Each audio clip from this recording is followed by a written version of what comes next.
What up, bros? Welcome to another Brograph Brocast. I'm Dave. And I'm Matt, and joining us today is our good friend, Billy Chitkin, also known by his online moniker as Gurnge. Hi guys, thanks for having me again.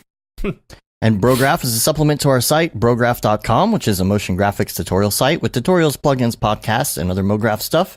And on the show, we talk about everything ranging from motion graphics to Cinema 4D, After Effects, plugins, render engines, doing business, doing taxes, being a contractor, or working for the man. And you can email us, brograph@brograph.com. Let us know what you think about the show. Send in your topic ideas. We haven't gotten any good topic ideas or emails or feedback in a while, even in the Slack channel.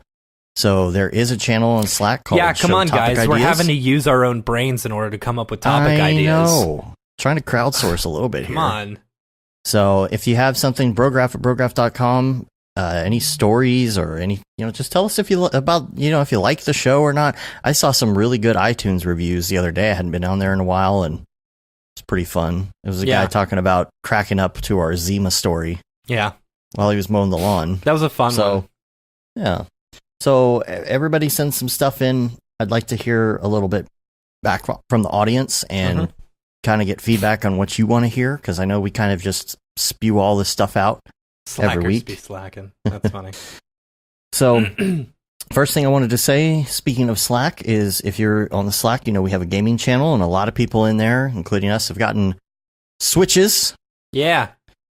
Switches get stitches in Mario Kart. So we're going to do a little gaming thing on Tuesday. It should be fun. And if you're used to our Slack channel, we have something called the bat signal.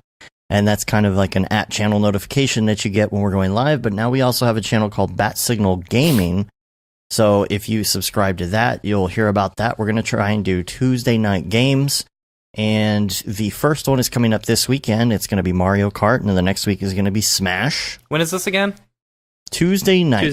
Okay. 8 p.m. Central Time. Mm-hmm. Now, here's the thing. If we get more than 12 people in Mario Kart, obviously you can only have 12 people. So what we'll do is in the channel, if we get more than 12, we'll just say, okay, this person is starting a new thing. Mm-hmm. So if you go, there is a pinned deal on our gaming channel. You can go in there and you can find out what everybody else's friend code is. Oh, cool. So if somebody under such and such friend code is starting like a second gaming channel, we'll kind of do that. And maybe as they fall off, if people are leaving, we'll go back to one room or whatever. But you can only have 12 people in a game. So wait, is this pinned in the gaming?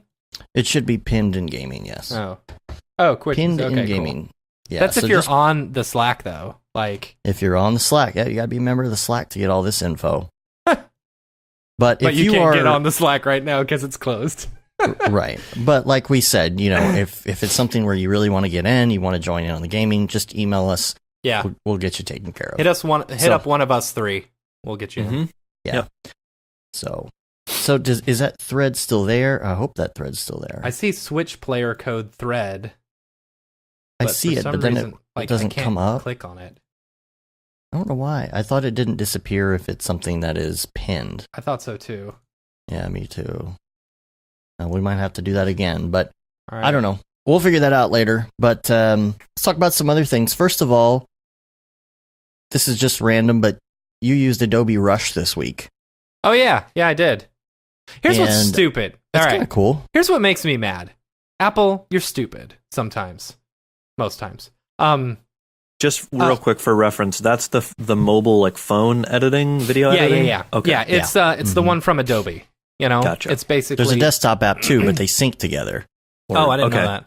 Yeah, so if you're editing something on your desktop, you can just switch to your phone and continue editing.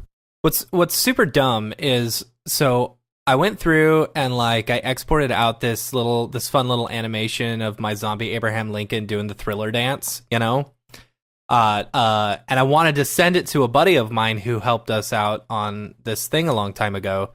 And so I rendered it out, I saved it to Dropbox, and then I normally just go to Dropbox and save the video, to my videos. But then when you try and send it to anyone, it fails every time. So I had to go then take that into Adobe Rush on my iPhone and re-export it out, and then it worked totally fine. It's like, I don't understand why iPhones I'll tell you why. don't want to accept MPEG-4, H.264 file formats or whatever, or that specific file format. I'll tell you why. It's because even when you're sending a clip off of your phone, it's re-encoding it to some sort of different codec to send to the other person. Which is okay. It has problems converting that particular codec. Well, that's dumb. That's super dumb. Yeah. Because is H.264 Apple specific, or did they? I don't know. No, it's. I mean, remember. Everybody uses it. It's just that there's some sort of weird flavor and header and header and whatever it is on the file that just has to be a certain way. Yeah. In order for it to send. Yeah. And so it can't convert whatever but different file that you put in there. So it's definitely interesting. I mean, I didn't play around with it too much. Like, the fact that I could just use it for converting a quick clip is very nice, on my phone. Well, that's the thing. You take a little video or something and you just kind of want to chop it up real quick and throw it on Instagram or Facebook or something. You can do that in there really quick. I just kind of feel like the photo video app on the iPhone should just automatically have something like that. Right, but I totally agree. I don't know. But I like it because you can continue working on a different platform and it converts and saves and does whatever it does in the background for that project. So you just open it up and your clips are there from your phone or whatever. It's not like you have to manage the media. It's just kind of there. Yeah, and it's free if you've got an Adobe subscription, I believe. So yeah, there you go. Worth a try. Also, I thought this was funny. I think I showed you, I may have talked about this misleading ad that's been going around on Facebook where it's a stupid phone magnification. Yeah, thing. yeah, you sent it to me. It's really dumb. It's showing this little magnifying glass that goes and hits a mirror and then it can see your phone. And it makes it look like it's a big screen version of your phone, but as they're turning it in the clip, it looks it is so incredibly fake. Yeah, it's a scam because it doesn't look like that at all. Anyone who grew up with a Game Boy and used one of those magnifying adapters, they know that's going to be fake. It's a bunch of crap, and so I actually reported it on Facebook, and they sent me a thing saying they took the ad down. Good for you. And then I saw another version of it the next day. So, oh really? And all of these ads on Facebook just for garbage stuff, dude. And just for absolute garbage. Half my feed was filled with Facebook. Nowadays is not as good as it was back in my day when we had Facebook. It was much better. It's and the same with Twitter. It was much better, and Instagram was much better because you got every single thing as it came. And things weren't shoved right back up to the top if someone, commented or whatever. It's basically just a stream of consciousness, and that's good, But then the selective stuff and only showing me people who, they don't show me everyone. They only show me most people who I interact with. But then I don't think Facebook realizes they're creating a big, there's already enough animosity in this world because people are so giant echo chamber. Right, exactly. And if you're just doing that, if you're only showing the people who you agree with all the time or whatever, then you're only going to have those opinions all the time. I don't know. It's so stupid. I hate Facebook. Yeah. Yeah. Other things, Razer products, man. I really want to like Razer products. I really do. I'm trying. Know what? Here's the thing. You abuse the crap out of everything you buy. All your electronics, you abuse them like crazy. How do you I put abuse them my through a keyboard ringer and mouse? I mean, they're just sitting here on the desk. Your laptop, you use that straight as your main machine for a year. and I did, and it worked really well. My first gripe with Razer was the fact that I had that original laptop for 2.1 months, and I think the warranty was for 2 months. Yeah. And the hard drive completely died. Died. It was gone. And they had to replace it, but they had to do an RMA. They couldn't just send me a new one because it was 1 day out of the warranty. So I was like, okay, well, maybe this is just a fluke. So I got it. It was fine after that. Everything was fine. The problem is the battery starts to blow up after a while, and Mac products do that too. I but honestly it keeps think getting it was bigger and because bigger. you were using it so much. Like I don't use it as my I Yeah. didn't use it for my daily forever, and mine still is in like tip top shape. You know, it is Well, my. I'm sure that's why. It's my. I'm traveling and I need to be able to do Octane or Redshift. You know, computer. But it has a 1060 in it. Yeah. And it's just like, that's the reason it's blowing up, you know. Yeah. And I went through a power supply that burnt up, and I got another power supply, and that one has burnt up as well. It like frays. It's like it gets too hot and the gauge isn't correct on the cable. Yeah, I and can so see it that. starts to fray and burn and smoke. And Yeah. it's like, okay. So got rid of that. I'm Ordered also a, very particular about how I wrap my cables with my stuff. I don't just like throw them Right. into a bag like I know you do Right. sometimes. and I've been really good about this power supply because I didn't want to fray it in that little corner again. Mm-hmm. So I've been very careful with it, and it did it again. It's just from heat. Yeah. That's really all it is. That little corner, it just gets too hot. And so Yeah. I'm like, all right, well, $119 later, I've got a third power supply on the way. Yeah. And the next day, I'm sitting here working with my Razer mouse, and all of a sudden, the button's kind of out of whack. Yeah. I was in Premiere. I just clicked on something. I was like, what is going on? And I couldn't figure out how to lodge the button back in. Then it turns out it actually cracked. Mm. So on the mouse itself, the mouse is actually one big piece of plastic. Mm-hmm. And so when it cracked, it literally just split across the plastic. And I was like, you got to be kidding me. This is an expensive mouse. What did you So- replace it with? I replaced it with another Razer. The thing is, I really liked the mouse. I really liked how it felt. And so I found this new one. You could basically get it in the same configuration as my old mouse, but it has Mhm. these other things. This is the Naga Trinity. And what's cool about this, for those watching live, is it has the little dealie on the side where you Yeah. can do different buttons or whatever, Yeah. but it's magnetic and it comes off.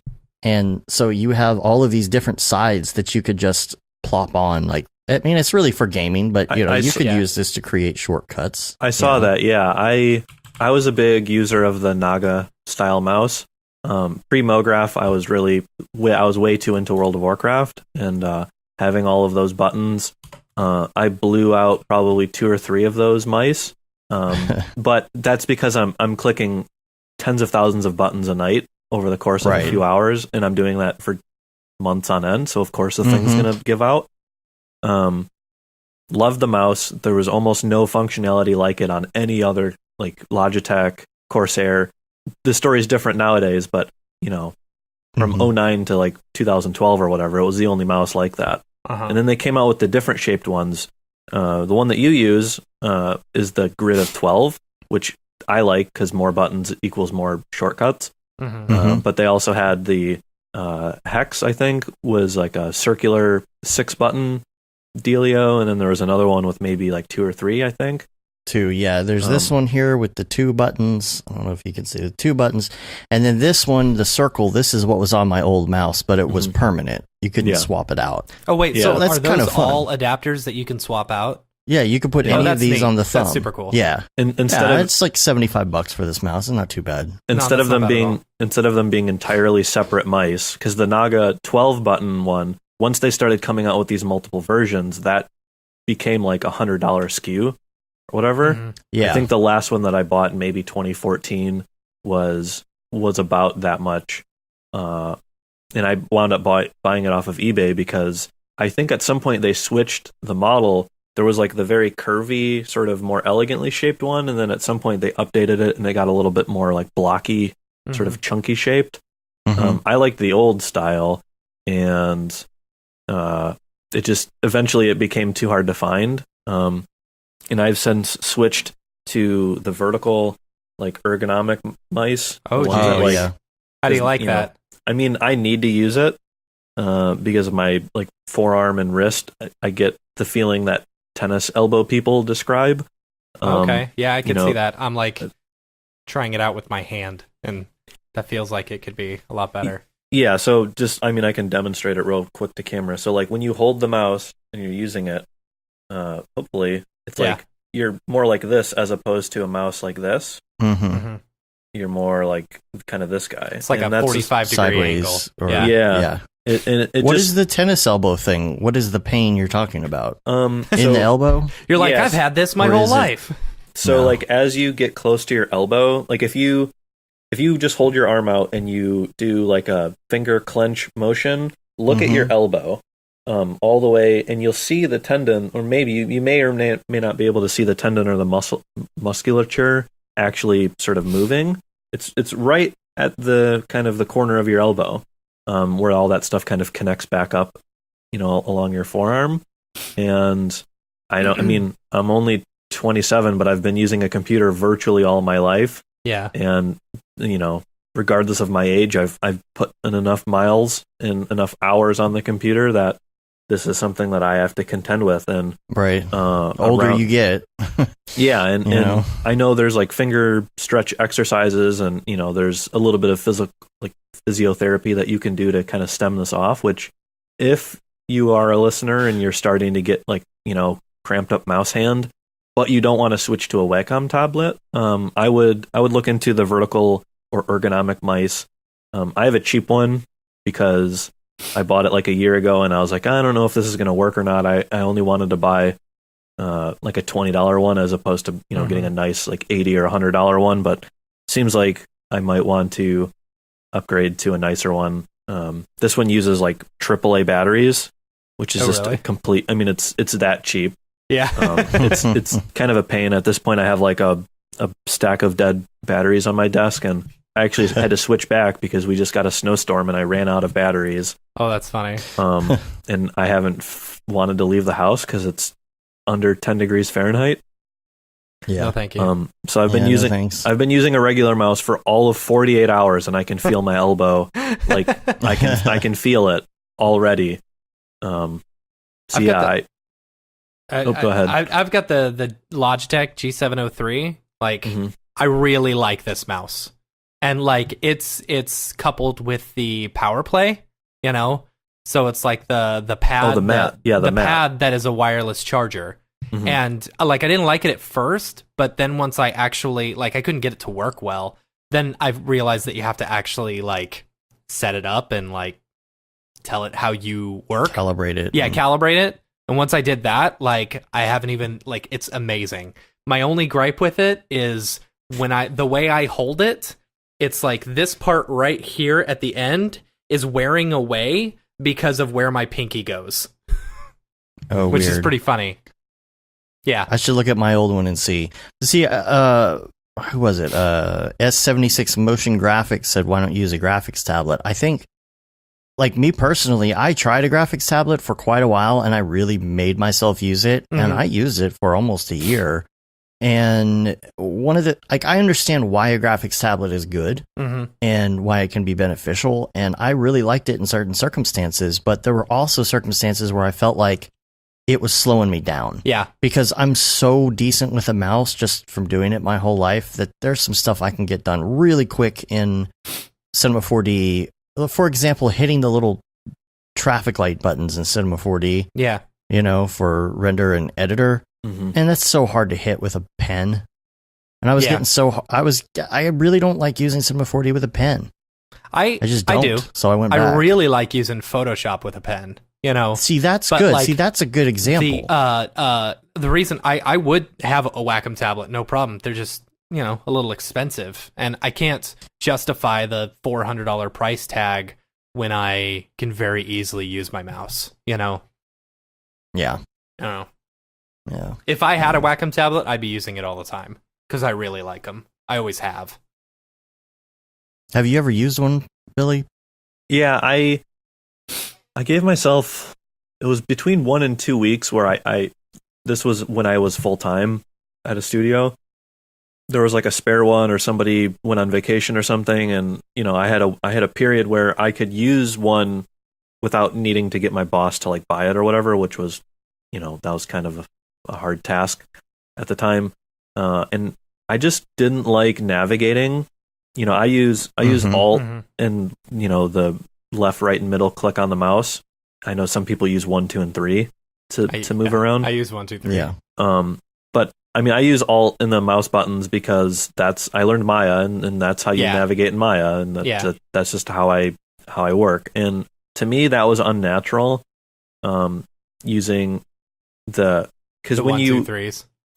Well, yeah, I tried going to 1, 2, 3, but the problem is I've hotkeyed 1, 2, 3, and 4 to be object select, edge select, poly select, point select. That's smart. Yeah. And like for me, going without those hotkeys plus the uncomfortability of needing to learn a new interface, a new navigation interface, I was just like, I don't know how long it's going to take for this to pay off to be an improvement.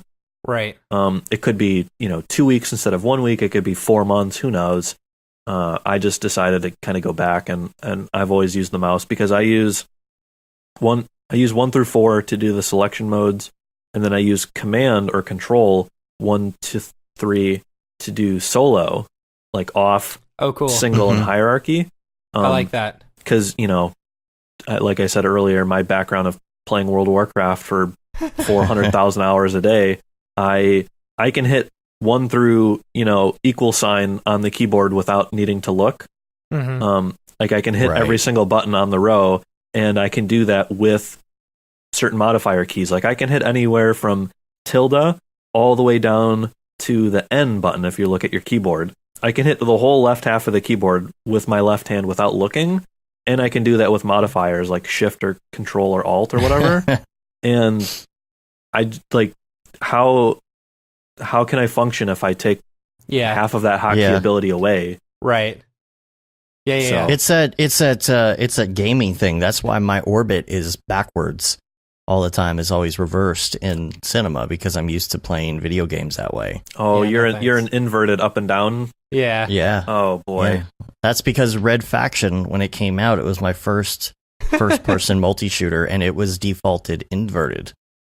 So with my experience playing flight simulator games, I kind of was okay with that.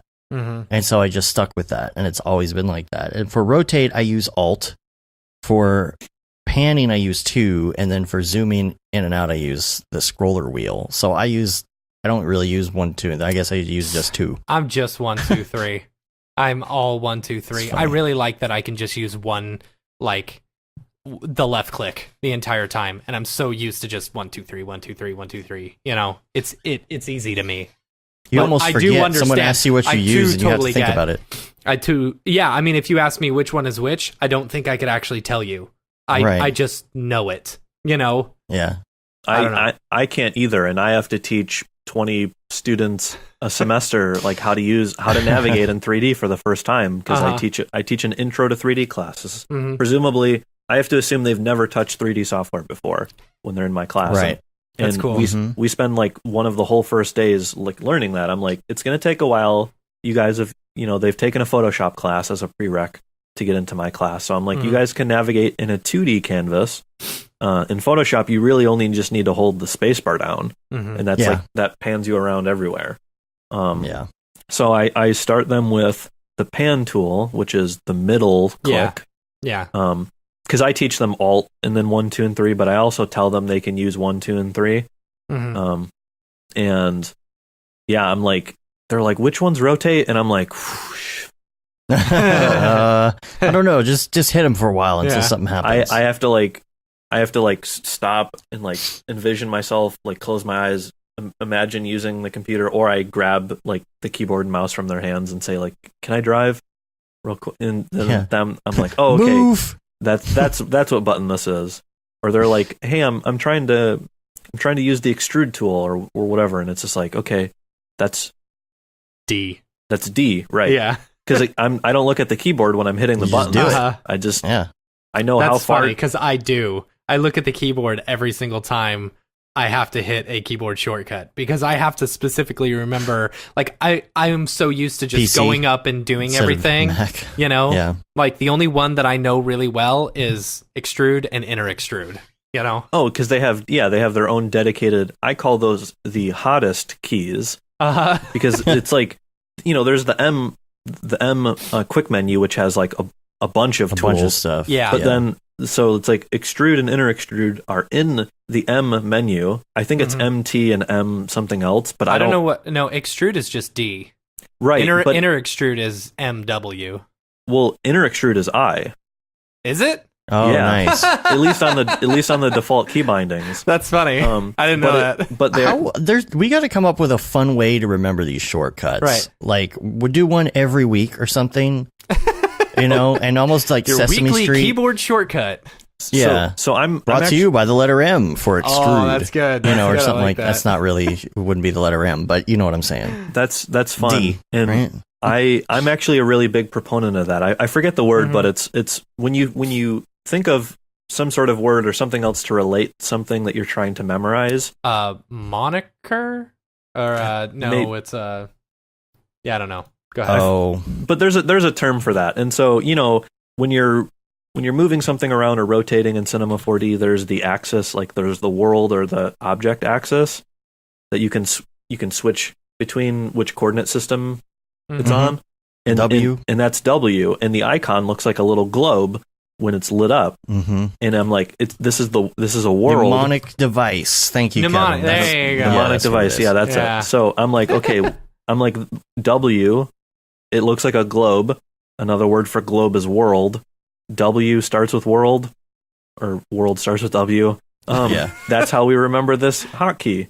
Okay. I just remember it because it's next to ERT, which are the other tools up there. Yeah. And W Right. has the world. R but then, is rotation, T is transform, E is and Q. everybody move now. I don't know. yeah. Q is another hotkey as well. Q will turn on or off a generator at the top of your hierarchy. So, or what I mean by that is, Oh, a okay. generator is Yeah. generators are the green objects in Cinema 4D. So like symmetry, connect, subdivision Smoothing, surface, Yeah. etc. So like if you're working on a model and like a subdivision surface, like a high poly model, and you're flipping back and forth between the SDS or the hypernerbs being on and off, you can just hit Q to do that. Same thing with symmetry or like a sweep nerb. Yeah. If you're making like a wire or something and you're drawing out a spline and then you've got that in a sweep nerb, you can hit Q, turn it off, go tweak the points or whatever, hit Q, turn it back on, check your work, etc.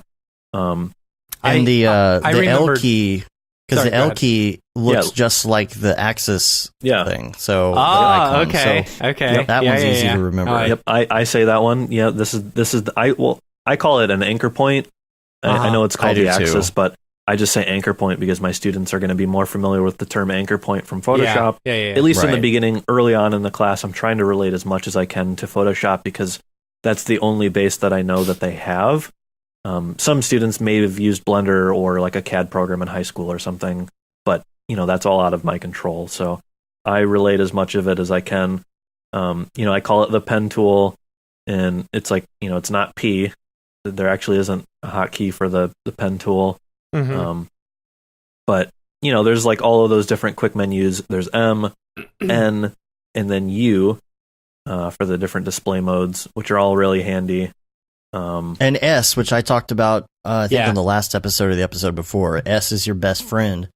I always say 1, 2, 3 ERT Mhm. when I teach somebody Cinema 4D for the first time, and then so 1, 2, 3 ERT, and then S. Are Yeah. going to be like your immediate like go to must know. Whether it's a variation on 1, 2, 3 or whatever, but still like that S key, man. S All is about the S. that's frame selected when you're moused over the viewport, right? Mm-hmm. Yeah. And then when you're moused over the object manager, it's scroll to first active. Yeah. Exactly. Yeah. Which will- and so yeah. Which Sorry, go ahead. which if you're unfamiliar with what those commands are, scroll to first active will open up your hierarchy, your objects list. It will unbury and Mhm. it will dig all the way down to Mhm. the object you have selected, or the tag, or what material, whatever you have selected. Yeah, and I didn't mention that because not only is it great for just picking something up out of a scene and hitting it and going bam right there to what you want to work on, Mhm. but if there's something in a scene you're like, oh my gosh, where did I bury that in the object manager? If you click on it in the scene and then you put your mouse over the object manager and hit S, it's going to come right up. I like, And that's how I navigate through all my crazy complicated scenes. I like when I'm working in like the dope sheet or something. I was going and to say like that if too. I get Yeah. like too far zoomed out or too far zoomed in, Yep. if you just Control A to select all your points and hit S, it'll zoom them all back into your into view. Mm-hmm. It's pretty Control great. A, S, and then everything's right there. And then you right click on the left side of that dope sheet and you say collapse all. And then it's nice and compact. Yep. H is useful in the dope sheet as well. H is frame all, which I think of as home, like H for home. Yeah. And I just always do select all and then hit S. Yeah, me too. Yeah, I mean, everyone's got their thing. If you're selecting all and then framing what you have selected, that's equivalent to selecting or to framing all. Right. But another useful trick is if you have something selected, or if you know what something's called in the hierarchy, but you don't know where it is, or you forgot, or whatever, maybe you're opening up into an old project file, you can type in the little search bar. You can click the magnifying glass, start typing in the name. It will filter the name to the piece that you want. You can select it and then click off the magnifying glass and then hit S, and it will open you back up to the full hierarchy. Say you can't find it in the scene but you know what it's named. You can, type in the little. That. Yeah. Right. Sometimes I name things like that on purpose. Like if I have, let's say, like 10 nulls and they all have some similar things in them and they all have this one little option in them that I'm going to have to go change throughout the piece, I'll give it a very unique name. So instead of like cube or something, I mean, I try to name things anyway. I just but I'll keep give them a I unique name name. everything cube, even if it's a cylinder. Yeah, you do. Yeah, even the nulls are cubes. Yeah. Cube. So then if I'm looking to change those settings, I know I can type in that unique name. I'll put that into the search and they all come up and select. The only thing you have to remember when you're doing that is you have to click and do a shift click to select them all, or just drag around them and select them all. Because if you do Control A, it selects everything, like literally everything, even if you don't see it in there. Oh, yeah. Yeah. So anyway, that was a fun. That was a fun rant. Yeah, I've been using the search bar trick a lot because I'm working on this big thing. It's got lots of tiny little details in it, and a lot of those are being instanced and reused throughout the scene to be conscious of GPU memory and just the viewport performance itself. So it's like I've got tiny bolt like hex, and I've got tiny bolt round, or Torx bit or whatever, which are just different types of screws, whatever. That's not really necessarily important, but being able to find those or say, because I'm also collaborating with people, for example, if somebody copy and pasted something back into another file, but what the piece they had, if they copied it and it was using instanced sections of some of these details, when it copies back in, it will break that because, when it was copied, it didn't know.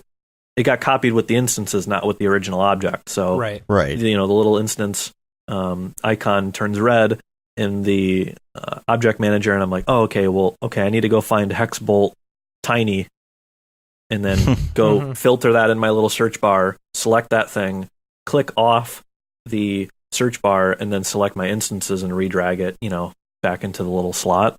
And we need like a whole tutorial on like navigation tips or something like that for this kind of thing. There's so much, and I would honestly love to do like a presentation or something even on that, because I use the V key, that's the global pop-up. And I did a tutorial way back, maybe 4 or 5 years ago at our local MoGraph group here in Michigan, showing like how you can use this menu and how you can customize it, because I know most people used Shift C to find things like reset PSR. And if you think about it, you hit Shift C and then you can type reset, but you also can just type PSR.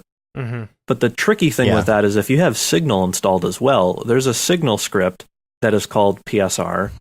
And that usually, just typing PSR, in my case, I found that the Shift C button likes to default to the GSG version of the PSR command as opposed to the real PSR command. So then I have to grab my mouse and do another and input. then pick the So all of a sudden this became like a 4-button plus a mouse situation to activate this one command, whereas with the global pop-up, key. If you have Cinema 4D open, if you hit V as in Victor on your keyboard, you'll get this little pop-up that will center around where your mouse is, and they'll have all these different menus, and you can actually tell what you want to be in each of those menus. You can take out what's in those, and then you can put your own stuff in there. So, for example, my up direction, by default, I think it's the solo modes, like solo, on, off, hierarchy, etc. Because I have those hotkeyed, I don't need those to be in that menu anymore. So I replaced the up direction with really useful things like reset PSR, polygon groups to objects, or polygon objects to groups, which is like if you have a dense model that represents as only one object in the hierarchy, but you know it's actually been combined of multiple pieces, it will basically like break it back out into its separate shells, which is that's really useful in the context of the big project I'm working on. Sometimes I'm getting CAD data, sometimes I'm not, sometimes it's a stock model. If it's been collapsed, this is a really good way to break it back apart.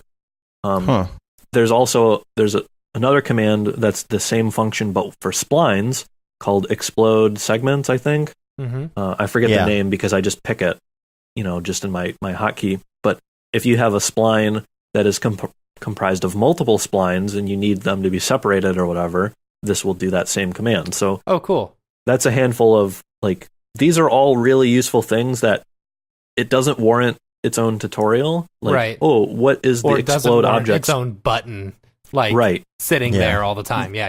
You don't need it docked. Like most people will probably have PSR docked and create a null or reset the anchor point, like center axis 2 or whatever. I've gotten to the point where I don't really have many buttons docked to my interface because I have so many of them keybound and so many of them inserted into my global pop-up menu. Because if you think about it, what's faster if your mouse is over the viewport and you're working on a model, going all the way up to your shelf and clicking a button, or hitting a button that is connected to your mouse? Yeah. Right. That makes sense. I should start putting those on my little 12 that's button. a good idea. That's a really good idea. I occasionally hit that button on accident, and I'm like, I don't need that. Oh my god! It's like Maya. I know it's like the is it called the hotbox in Maya? I think it's the spacebar. Hotbox and something else. Well, to Maya people, it's a huge it's a full screen takeover of every button and every interface in the whole program. Yeah, it's pretty wild. But it's something that I can't function without. That's how I switch all of my layouts. I've got a modeling layout. I've got a UV mapping layout. I've got my render engine layouts that have different docks and stuff. I don't want to dig all the way up into the corner and go click the change layout button. I just want to hit V and then go left. And that's my list of layouts. It also has my Redshift lights and my Redshift camera and stuff that I do specific to render engines. And that's very smart, yeah. And then right is my plugins menu for things like Signal, Forester, etc., etc. That's cool. Yeah. I do a lot of things too where it's temporary. So, if you put buttons up, if you do Shift C, you can drag that button up to the top of your menu right from there. And if you save that layout, it saves from then on. But I only have a handful of things there. I have Center Parent 2. I've got selection, Access Center, things like that, set selection, things that I use a lot.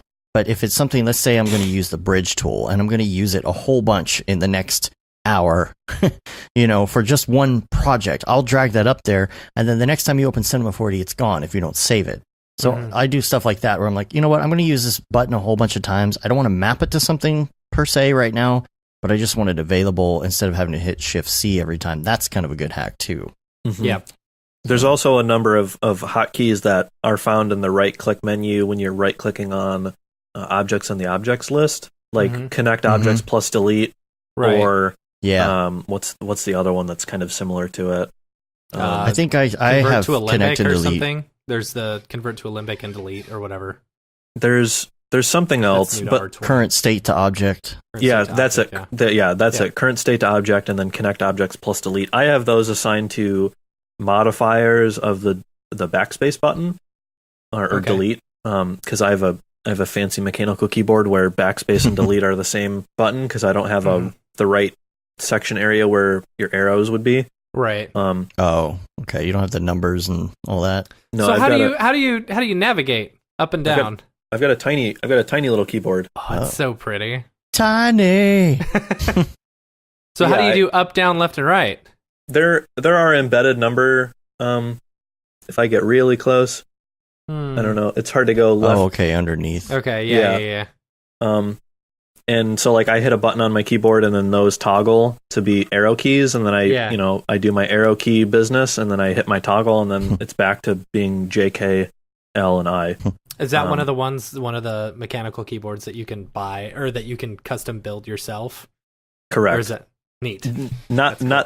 I didn't custom build this, but I ordered this with cherry clear switches, which are kind of like browns if you've used browns. They're not loud like blues, but they're a little bit heavier than browns. That stuff intrigues me. I'm sure that the subreddit on that is just a wealth of information. Oh yeah, the mechanical I follow keyboard it. It's subreddit. Really cool. It's very cool. It's also like a photography website because it's one of those really nerdy hobbies where people probably get into it if they're at a point in life where they've got some disposable income. Chances are they have a nice camera as well, and people who have fancy keyboards like taking photos of their fancy keyboards. Yeah. So that's the fun thing. I saw somebody's the other day. They had an entire lighted display full of all their keyboards that they've custom made, and it's like, dude, like that's got to be so expensive. The ones that kind of they'll break apart left and right, split and all that. I've got a friend who mographs for a mechanical keyboard company. Ooh, that's fun. Shout out to Todd. I think the company is at Rama, RAMA dot period works.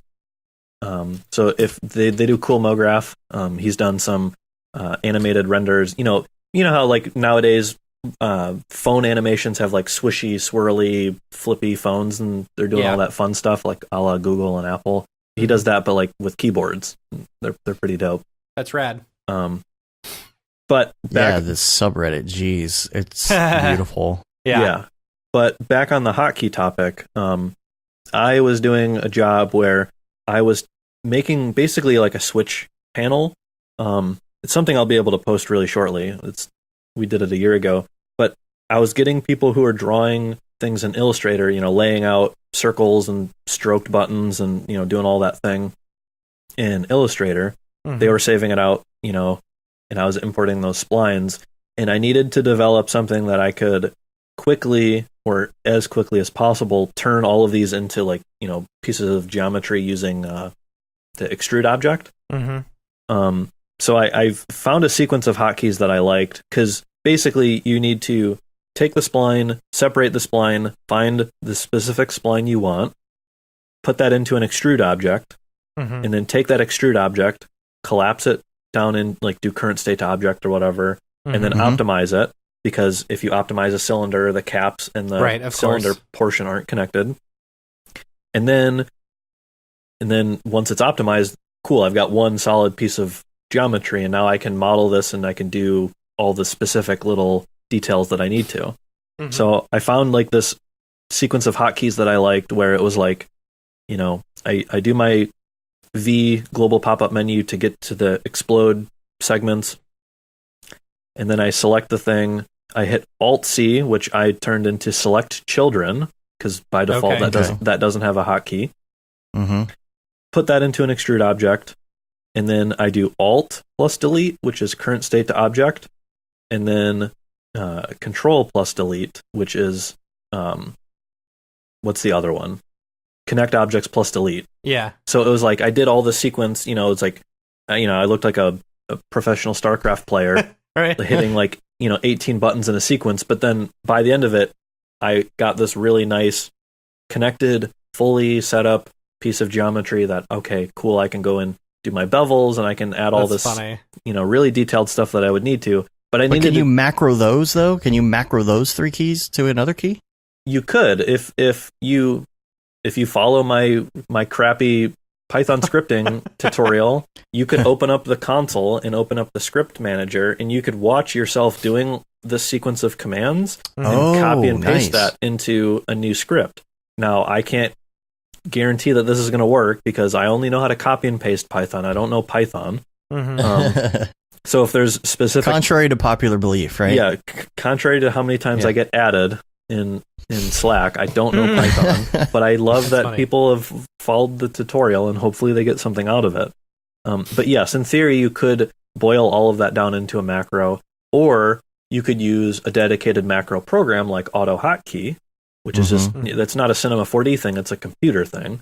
Or if you have a Razer keyboard and mouse, their Synapse tools that control the lighting and all that will do macros. Yeah, our lovely friend Synapse 3.0, the best software. Oh, Synapse is awful. Oh, man. It's so bad. I know. It is. I sure do like playing with the LED stuff, though. I don't even Kinda know. fun. I think I just uninstalled it from my computer altogether. Dude, you could make it access your gaming stuff so that the ambient of your game changes the colors on your keyboard, which also changes the color of the general lighting of your Philips Hue lights in your Right. room. Like, there's so dumb. much fun, ridiculous, pointless stuff you can do like that. But Yeah, I know, I've got the 2016 Razer, and I never installed Synapse, so it just by default cycles through the normal RGB kind of spectrum, just on its own 20-second or 30-second time situation. And for years, I had that laptop, and my roommate was like, "Dude, that thing is so annoying. Like sometimes it's pink, and then all of a sudden it's blue, and then it's green, and then a few months ago he went freelance as well, and I recommended." Him to get a 2018 Razer for his on-site freelancing needs. And within minutes, he was in there and he was setting it up so when he hit a button, it would radiate a color outwards and then it would leave another color behind. I did that It's this so week. dumb. It's And I was so like, dumb. okay, you like You your want to colored talk keyboard. about annoying lighting? Yeah. yeah, I did that the other day for about 5 minutes, and then I turned it off. Yeah. Because it was really cool, though. You can place where all your stuff is on the desk. So, I have it set so where my mouse is, if you click on a button, it radiates into the keyboard. When you click it, and I turned it all off. I did do my QWERTY as one color, and my caps and stuff another color, and my numbers another color, but that's about it. See, I just have it. Yeah. It's the same. So what stinks is that my Logitech mouse and the Power Play or whatever, they change color, but they don't stay the same color as my Razer keyboard. They're always They get out of sync. Yeah. Oh yeah, totally. So That's funny. but they're always changing to a different color. That's how I've got it. I don't really care about doing anything differently. Yeah, it's just kind of a gimmick that's fun to play with every once in a while. Yeah. It's the Press your friends. It's the RGB equivalent of when you're stopped in traffic and everyone is in the turning lane and everyone's blinkers are going at different intervals. Yeah. Yeah. That's funny. And you That's wait the, because you know that they'll sync up eventually. My Razer laptop, I don't have any of it on. I don't like having the lighting on, or if I do, it's just one solid white color. That's something that bugs me about their laptops anyway, because the number keys do not light up the secondary shift or whatever. So if you're in the dark, even if the lights are on, you still can't see. Wait, is that $sign or percentage? Oh, okay. I got what you're saying. It's kind of annoying. Yeah. So That was fun. We just killed an hour. There's half the show. Right? There's half the show right there. All right. we always do have to show in the week wrap up, right? But I got two more things. First of all, don't forget that NAB preparations are starting. Yes. There's a lot of cool stuff going on. And actually, while we're at it, I've got this pinned. Go ahead, Dave. I'll find it. So if you're in the Slack, there's talk going on in the different channels. In the events channel, there are some private channels if you end up hooking up with some of the people that are going to be going to the different events. Like Liam, he set something up for, I guess, everybody who's staying with them in Vegas, doing Air Bro and Bees, that kind of stuff. Are we doing a show again while we're there? Yeah. I'm hoping we can do the same thing we'll we do a did show. last year, where we just get a whole bunch yeah. of people together, because that was really fun. Yeah, that was one of fun. my favorite shows. That was Monday night. That's after the Media Motion Ball. That seems to be a good night to do that. So, Yeah, because Media Motion Balls got just kind of meh.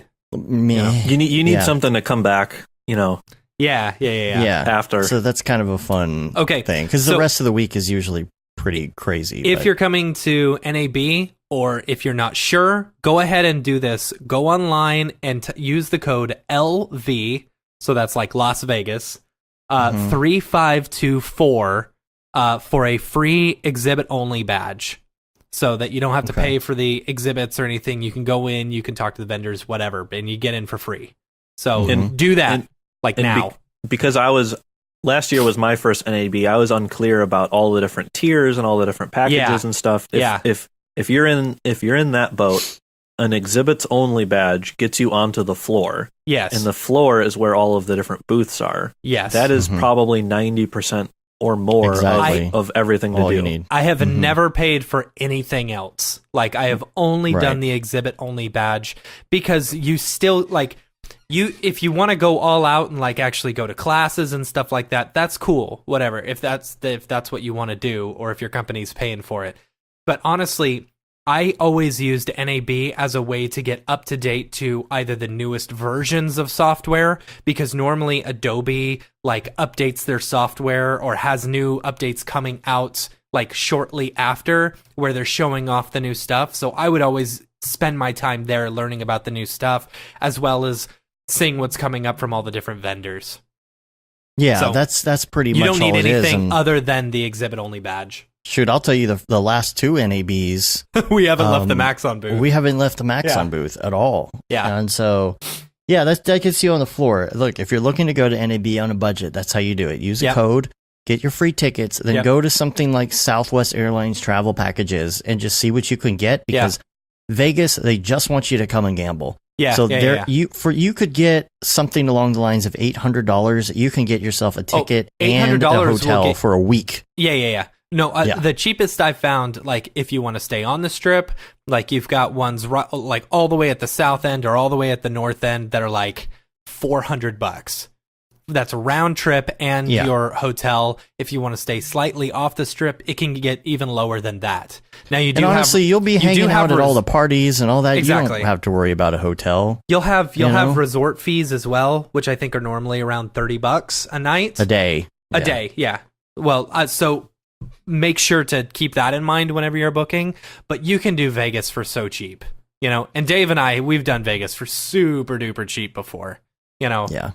So even if you want to rent a car, you could it's next to now nothing. it's not as it is next to nothing, but now it's not as big of a savings, because it used to be that you could park at the hotel everywhere. You have to pay for parking now everywhere. used to not have it's to not pay. worth it. It's not worth it.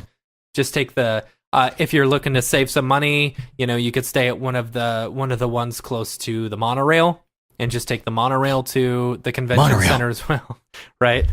And so NAB is going to be fun. It's going to be a very, very big party. There's I don't know if they're doing the G-Rant says, are we doing a limo this year? We might. Yeah. Depends on if we can get some of these invoices paid. We can get some of the invoices paid. Yeah, dude, we'll go all out. But the Sunday night they've been doing, last year they did the big Brograph meetup, which was awesome. So I would recommend getting in before Sunday night so that you can go to that. Monday is the Media Motion Ball, which is okay, I guess. But it's also our live podcast recording It's also night. The live podcast recording afterwards. Tuesday night is the pinball party. Wednesday night. What is Wednesday night? Wednesday night, Maxon normally takes us to like some event or something, and then we all go and gamble till. Oh, that's 3 or 4 in the that's morning. Whatchamacallit night. Usually Wednesday is that's the gambling night. What is it? Casino Royale. Casino Royale night. Yeah, we normally go there afterwards and we gamble. We basically close the craps table down. Oh, I skipped that last year. I was so burnt out. I was just dead. I know. I was like, I'm sorry, guys. There's some other stuff on Wednesday night. I know if you're a little bit more on the After Effects side, there's a thing called Mocart. Yeah. Which I think JC Tecklenburg runs, and usually some of the After Effects crowd participate in that. So that's, I think it's at a cart-to-cart or some other go-kart place. That's fun. And there's usually one or two other things, I think, that pop up. Usually Wednesdays, like, people have mostly presented, people are starting to kind of let loose, and they're ready for NAB to be over, so they're going out with one last hurrah. Yeah. from what I can tell. If we end up doing the limo, it'll be after the pinball party. And so, like last If year, we do, yeah. if we do, I mean, that was I have a feeling if we killer do, we limo. might have to have 2 limos, but Yeah, I know, right? We jam-packed so many Yeah. people in that limo last year. yeah. And it we was need like, to find that same place I know, if we do it again. I know. It was That like was a the best straight limo. up like SUV, like Strip a giant club limo. It was ridiculous. It was so big. It fit 32 people.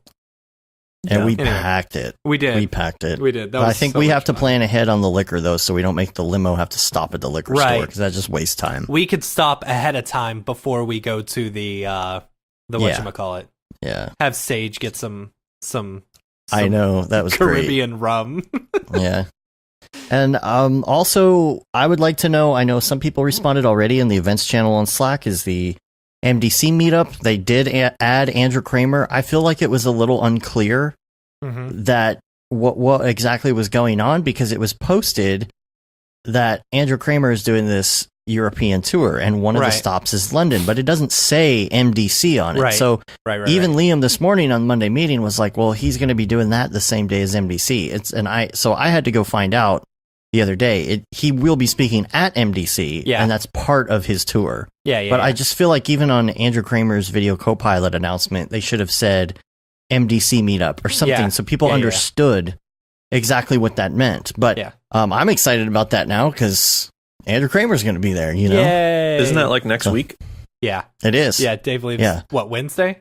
I'm leaving Wednesday night. Yeah. I'll be arriving Thursday morning, and I think talking to Phil, I think we're gonna probably, if we're gonna do any sort of like meetup thing, it would be on Friday. Okay. So Have fun with that. we'll be doing something. I don't Yeah. know. You're I gonna don't go know meet what or when or Raid anything, Zero? but- yeah, yeah. I finally get to meet Raid Zero. I hope he's as nice as that Phil guy. Yeah. Yeah. That's funny.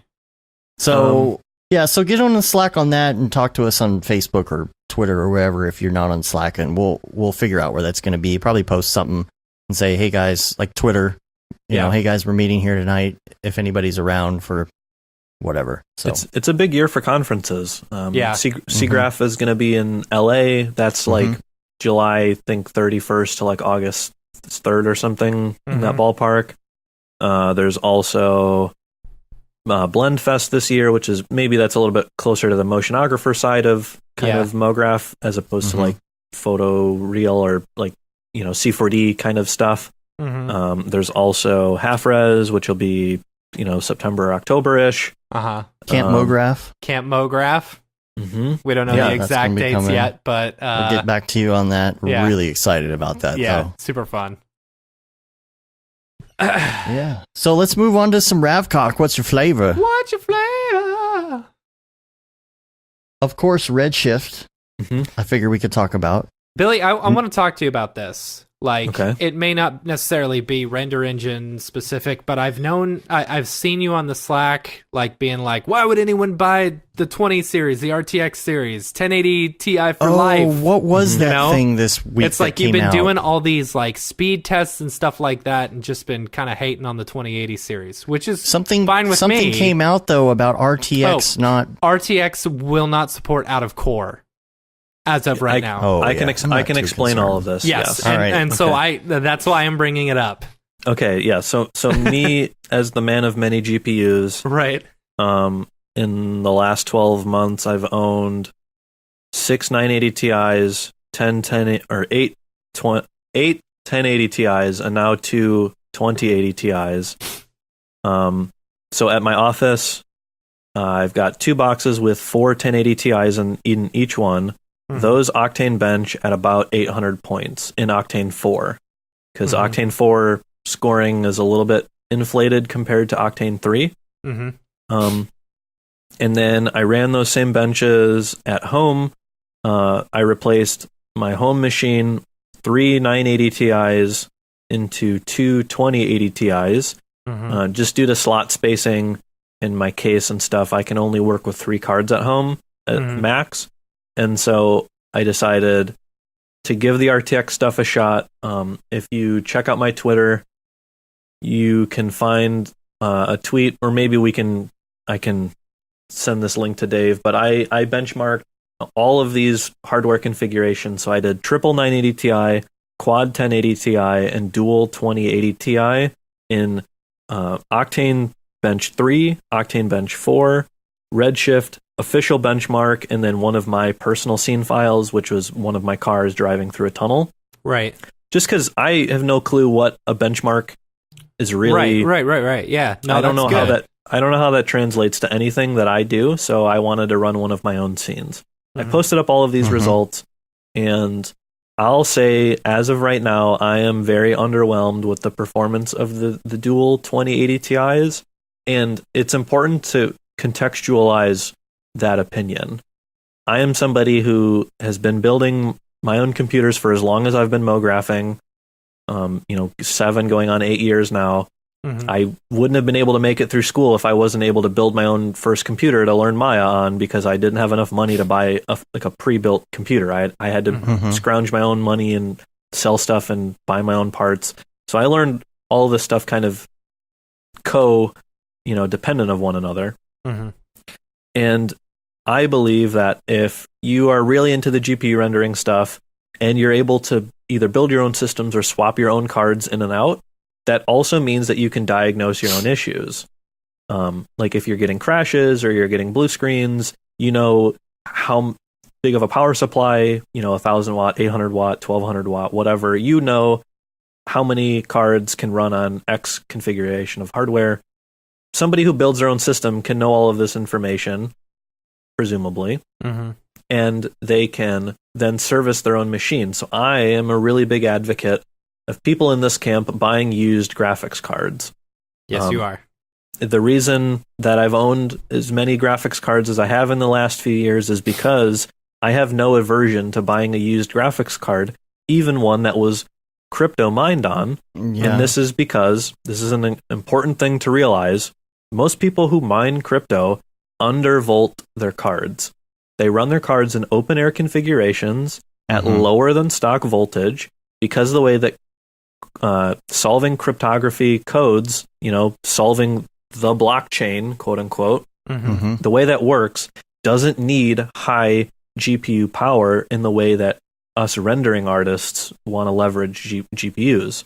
So it's probably better to buy a mined on card than to buy a card that has been GPU rendered on for years or whatever, because we're running cards at 1, higher power levels, 2, we're often overclocking or pushing these cards almost to their limit, using EVGA Precision X or whatever to keep our eyes on temps. And, usually most people are trying to push their cards to somewhere between like 80 and 84 C, because you're getting the most out of your card up to that point.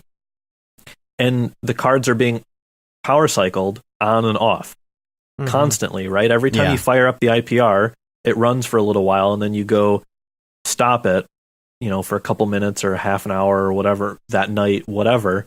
That's heat cycling the card, whereas crypto mined cards run consistently 24/7, and that is the low most level power. Right. That is the most common failure point for a GPU is the solder, right? It's the connection between all of the circuits on the circuit board and all of the different components.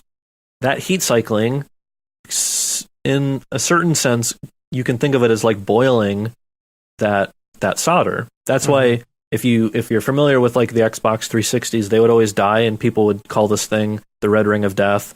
And there was this trick on how to fix your Xbox by wrapping it in a towel. Yeah, the towel trick. You would wrap the thing in a towel. Yeah. You would stuff it in a closet. I would stuff it in like a drawer, and then you would run the thing all night, and it would reflow the solder basically because the console had heat cycled so many times. The connections broke loose, and the console wouldn't turn on anymore.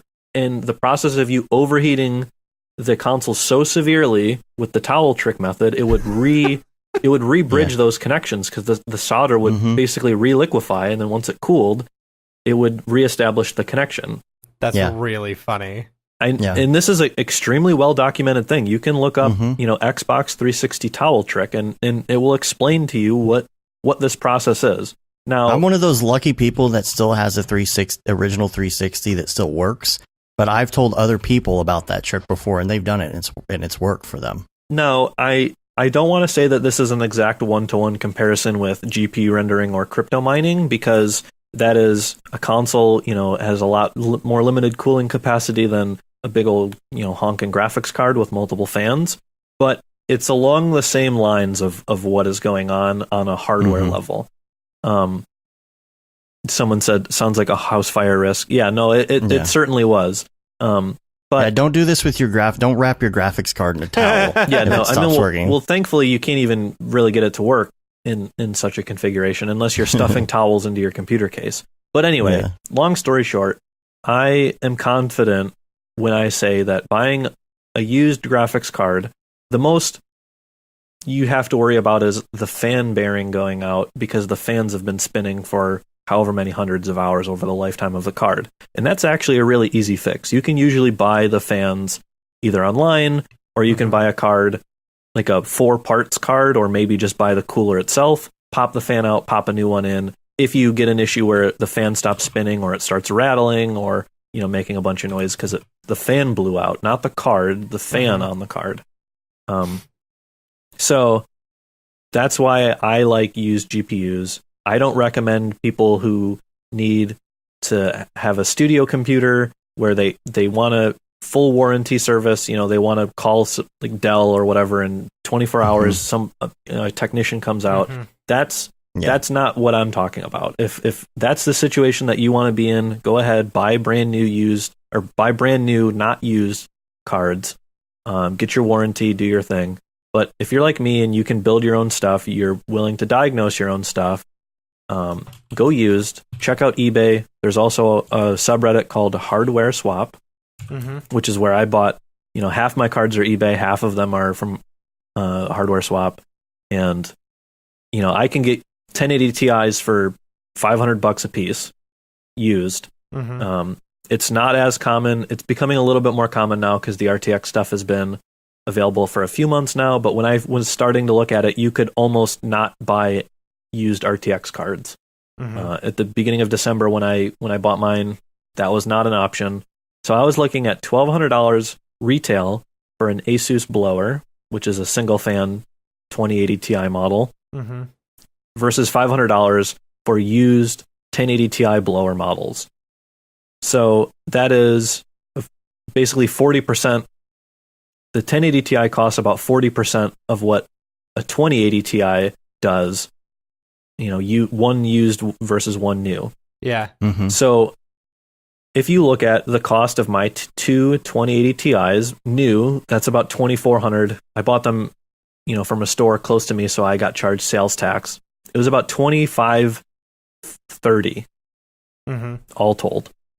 So for just call it $2,500, you can get 5 1080 Ti's. Granted, that's probably more than you can put into one system. Yeah. Yeah, but if you've got 2 systems with 980 Ti's like I currently have, buying 5 1080 Ti's would up my game quite a bit. Right, and the thing is 980 Ti's still command a decent amount of money used. You can sell them for $200 to $250. The 6 980 Ti's that I got rid of help subsidize a pretty good amount of the cost of my 2 2080 Ti's. About 60% of the cost. So I didn't need to go all in on that, $2,500. But because I have the ability to leverage used hardware comfortably, I can't discredit that in my pricing versus performance calculations. It would be unwise of me to, in my opinion, to do that in my case. So looking at what my newest configuration with the 2080 Ti's, granted, most of the software isn't leveraging the Turing RT cores very effectively or at all. I think V-Ray Next, which is like the new build of GPU V-Ray, I think that's the only one that really can leverage stuff on like publicly available beta software. Because I know Octane, I don't think. I know Redshift doesn't. I don't think Octane doesn't. Arnold GPU is obviously extremely limited access. I think only Chad Ashley is the only one that I know of who has the only it. One so who has it. Yeah. So that's not on the table yet. So out of all of the render engines, I have no ability to leverage the RT stuff as of right now. And I'm not somebody who wants to wait for a bullet point in the future, right? I was an Octane user in the 2.2 days, and 3.0 came out. It took so long to come out that by the time it finally did, I was ready to look elsewhere, and I jumped onto Redshift, and now it looks like Redshift 3.0 is hitting some snags. They say Q1 2019. You know, at SIGGRAPH, when all this stuff came out, they said November 2018. You know, I'm starting to, my faith is slipping a little bit. You know, I'm not going to jump to something else in the meantime. I'm happy and established with my Redshift setup, but I am keeping my eyes out. You know, if Arnold GPU comes out and it's the first one that can leverage my hardware, then I'm going to buy 2 or 3 Arnold licenses, because that's going to be my new thing. And you know, as a freelancer, I, you know, put a lot of money into my own hardware and software, so that way I can command a certain day rate, and then that way I can take on and complete jobs on my own to a certain, you know, capacity. Obviously, you know, PixelPlow and stuff is a good fallback plan, but if I can render it in-house with my own setup, that's my go-to. Yeah. I can turn my RTX on and off, I think. Let's see. Oh boy. RTX on, RTX off. There we go. Oh boy. If only the audio listeners could see me now. Yeah, Arnold is subscription only. Let me turn RTX back on. Video Hold on. mark. Whew, that's better. So realistic. All right. Let's by the way, speaking of Redshift, Grayscale Gorilla Nick, he posted something showing off Redshift on his new PC. I love this video. Like the past 2 videos that Nick has done where he's like, "Oh, this is me unboxing my computer. Oh, this is me turning it on for the first time." Like I like watching Nick's reaction to the new stuff, you know? Yeah. It's like we were all there, on the Monday meeting, I was like, well, we need to have a 10-year challenge of Nick with a Mac and Nick with a PC. With Redshift and like shiny spheres on the Mac and shiny spheres in Redshift. Yeah, that's funny. Shiny. No. Yeah, I mean it's cool to see, you know, him jumping out and finally not being limited to standard or physical, you know, which are relatively slow in comparison. For, you know, what a $3,000 or $4,000 machine can get you. You can get so much more money out of, you know, a good GPU setup. I mean, the big Threadripper, the 2990 XW or whatever the heck that crazy one is, you know, that's a pretty 64 threads or whatever. Yeah, that's a pretty awesome chip. You know, I know Chad's a big fan of that one with his Arnold setup, but I think you get a little bit more flexibility going GPU. If, you know, you put like $4,000 into a GPU machine, I think you're going to get a little bit more out of that than, you know, the equivalent in CPU, which is why I've gone all GPU in my 3 machines, and I have loved it. You know, I've been on the GPU train since 2015 when I started in Octane, and, you know, I haven't looked back. I don't want to look back. But yeah, long story short, to get back to your initial question, the RTX 2080 Ti's, 2 of them perform a little bit better than 3 980 Ti's, but not as good as 4 1080 Ti's. Okay. So if I look at a, say, $2,000 to $2,500 investment, you're going to get more performance, sure, more heat and more electrical need out of the quad 1080 Ti setup.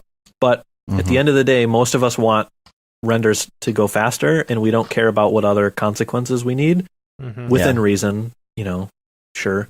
But you're going to get more out of your money with used 1080 Ti's than anything else. Maybe, I don't know, used 1070 Ti's or something. Like, I'm sure if somebody really, really, really tried, they would be able to find the absolute most dollar per Octane bench, you know, ratio. But doesn't Redshift recommend 1070 Ti's?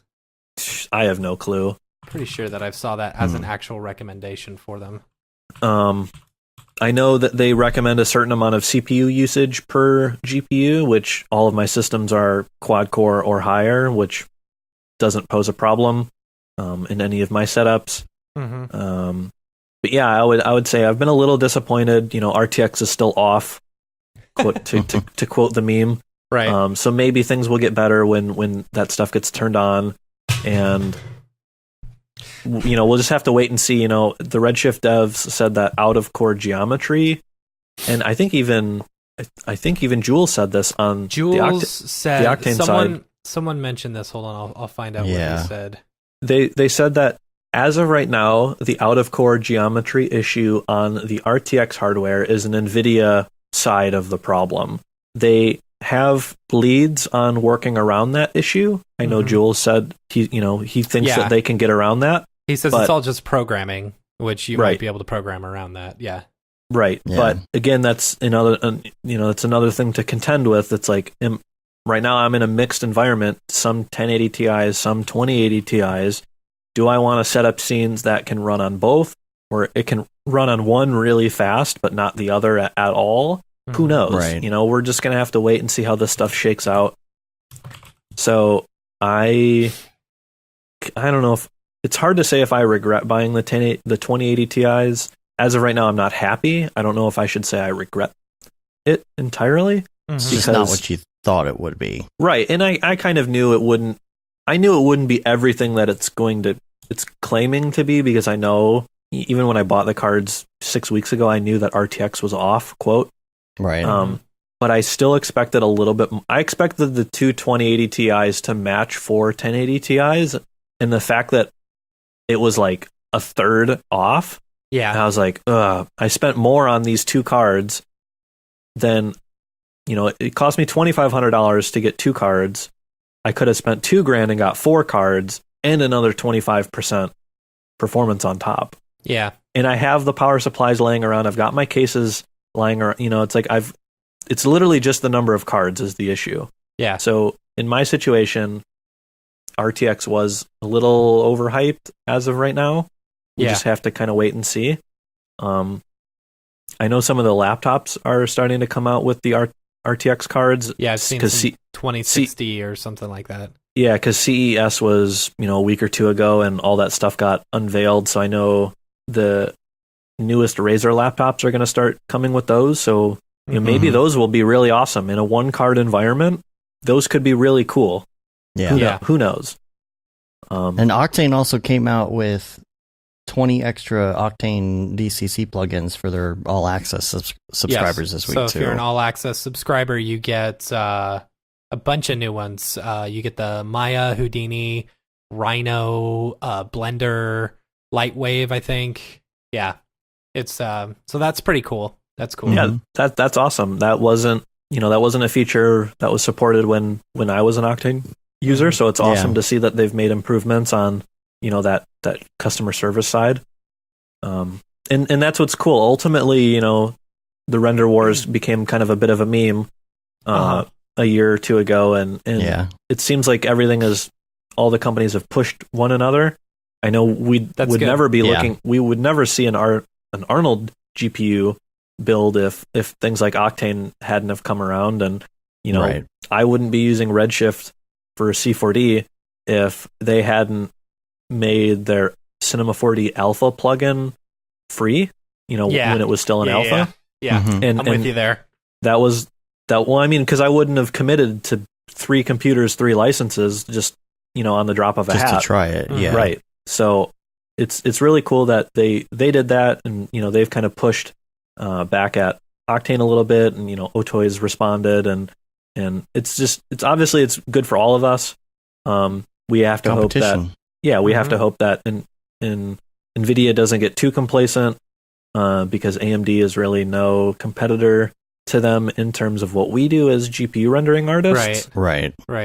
So we're always kind of at the mercy of NVIDIA, and going off of this RTX out of core, in core, whatever developer talk, it seems like they have to work against NVIDIA to, in my phrasing, they have to work against NVIDIA to some degree, which is annoying. I wish that they would all be on the same page, but we represent such a fraction of a fraction of a percentage that, I mean, it makes sense. I don't like it, but I can understand it. Yeah. Maybe they're just trying to it's a big conspiracy to get people to buy more 2080 Ti's or 2080 RTX series so that they can use the NV link.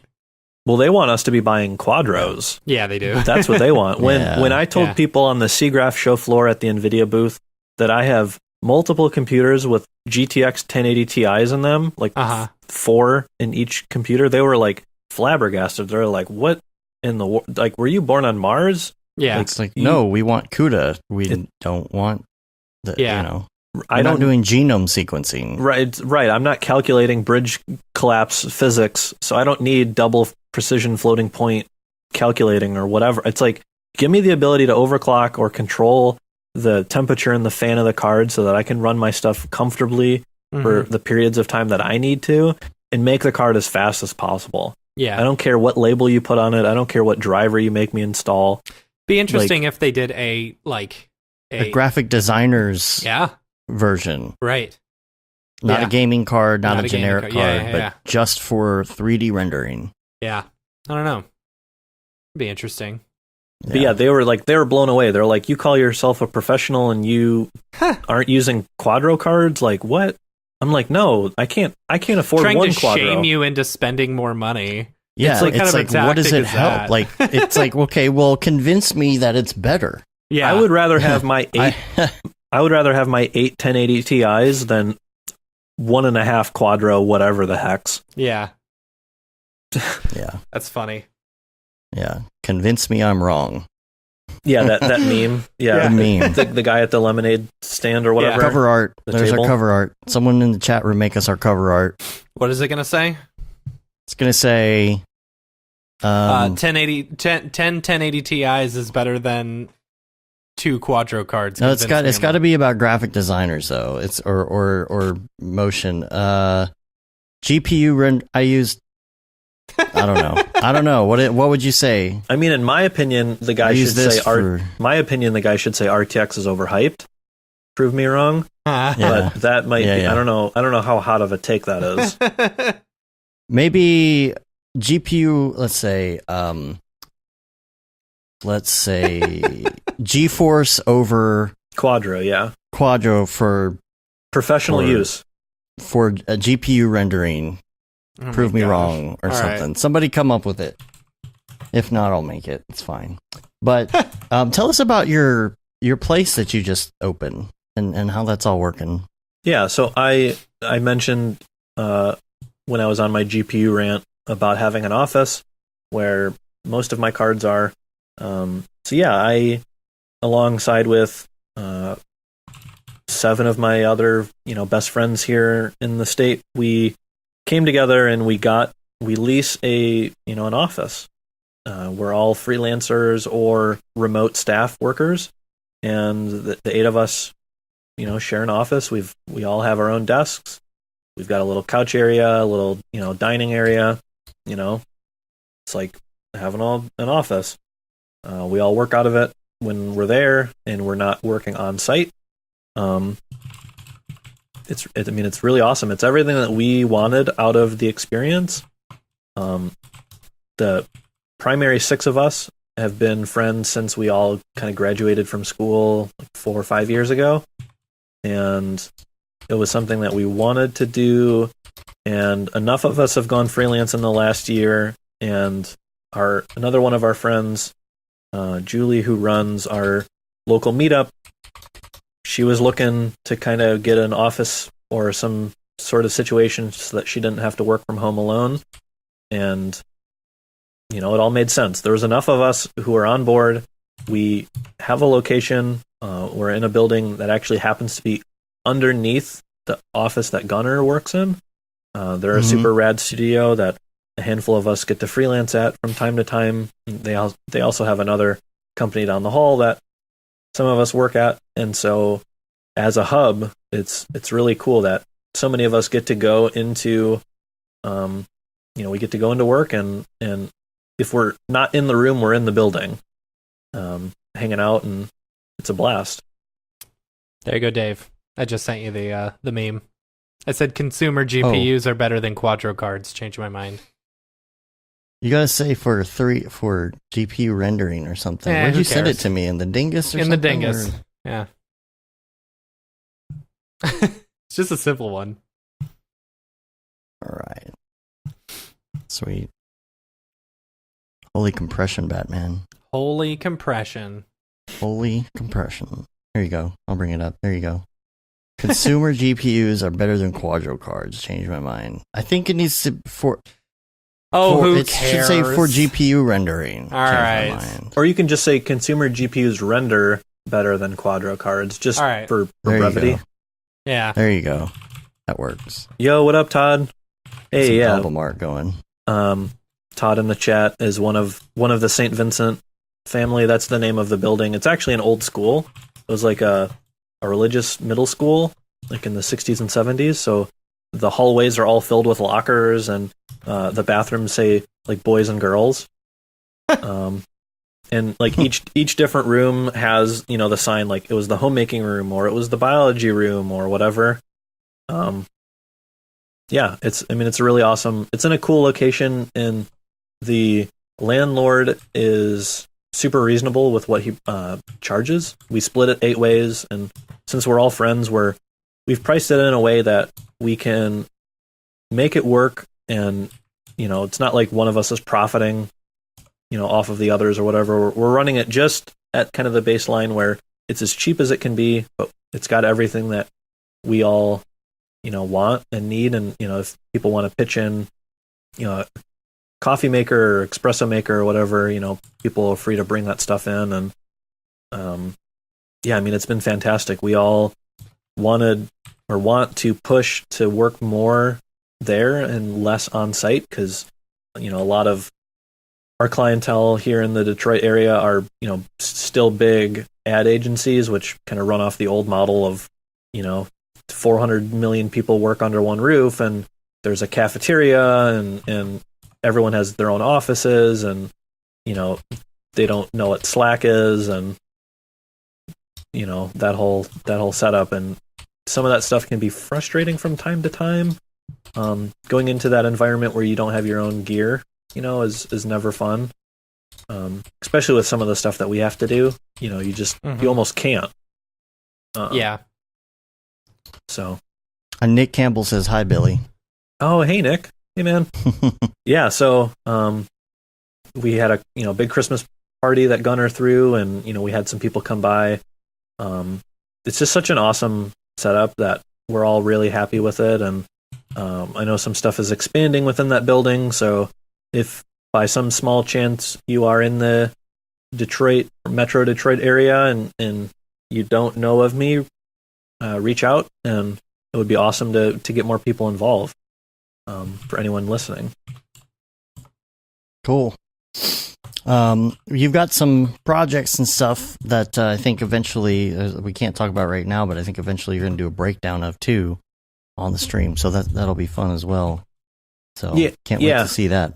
Yeah, a long format kind of project. If you're familiar with the things that I like, you can take some educated guesses as to what it may or may not be. But it was an opportunity that kind of came across, you know, my plate, and it was something that would have never been on my radar of things to do. You know, as a motion designer, you may want to do a title sequence or work on a music video or, you know, these sort of bucket list kind of things. And this is something that is so far removed from anything that my imagination could have ever conjured that it's just super exciting, and I can't wait to share with everybody. Are you building a spaceship? Are you building a real spaceship? Is that what you're doing for the Space Force? For Space Force. I cannot confirm nor deny. I may or may not have a mission patch from an undocumented military. There you go. No, this is just for fun. It's unrelated, but oh, that's when the squid monsters attacked. I remember that. Yeah, sucked. I mean, this is if Beeple's watching, this is basically this is a daily for you. Yeah, there you go. These mission patches, NROL, these are like government spy or whatever, intelligence reconnaissance satellites. These have awesome mission patches. So go ahead and Google NROL and look up the Wikipedia list of these undocumented satellites. They're all awesome, rad artwork. Do you think that those satellites run 1080s Now- like GTX, or do you think they're going? I mean, they're probably on Quadros. If I Google this, Yeah. am I going to be put on some NSA website somewhere? I'm sure. Well, you already are, so don't worry about that. I mean, you're just getting added into a new directory somewhere in the big spreadsheet. You're getting That's added to a new tab. Right. it's another meme. Can't get put on the NSA watch list if you're already on the NSA watch list. Mhm. I guess. All right, Yeah. I sent you a new one.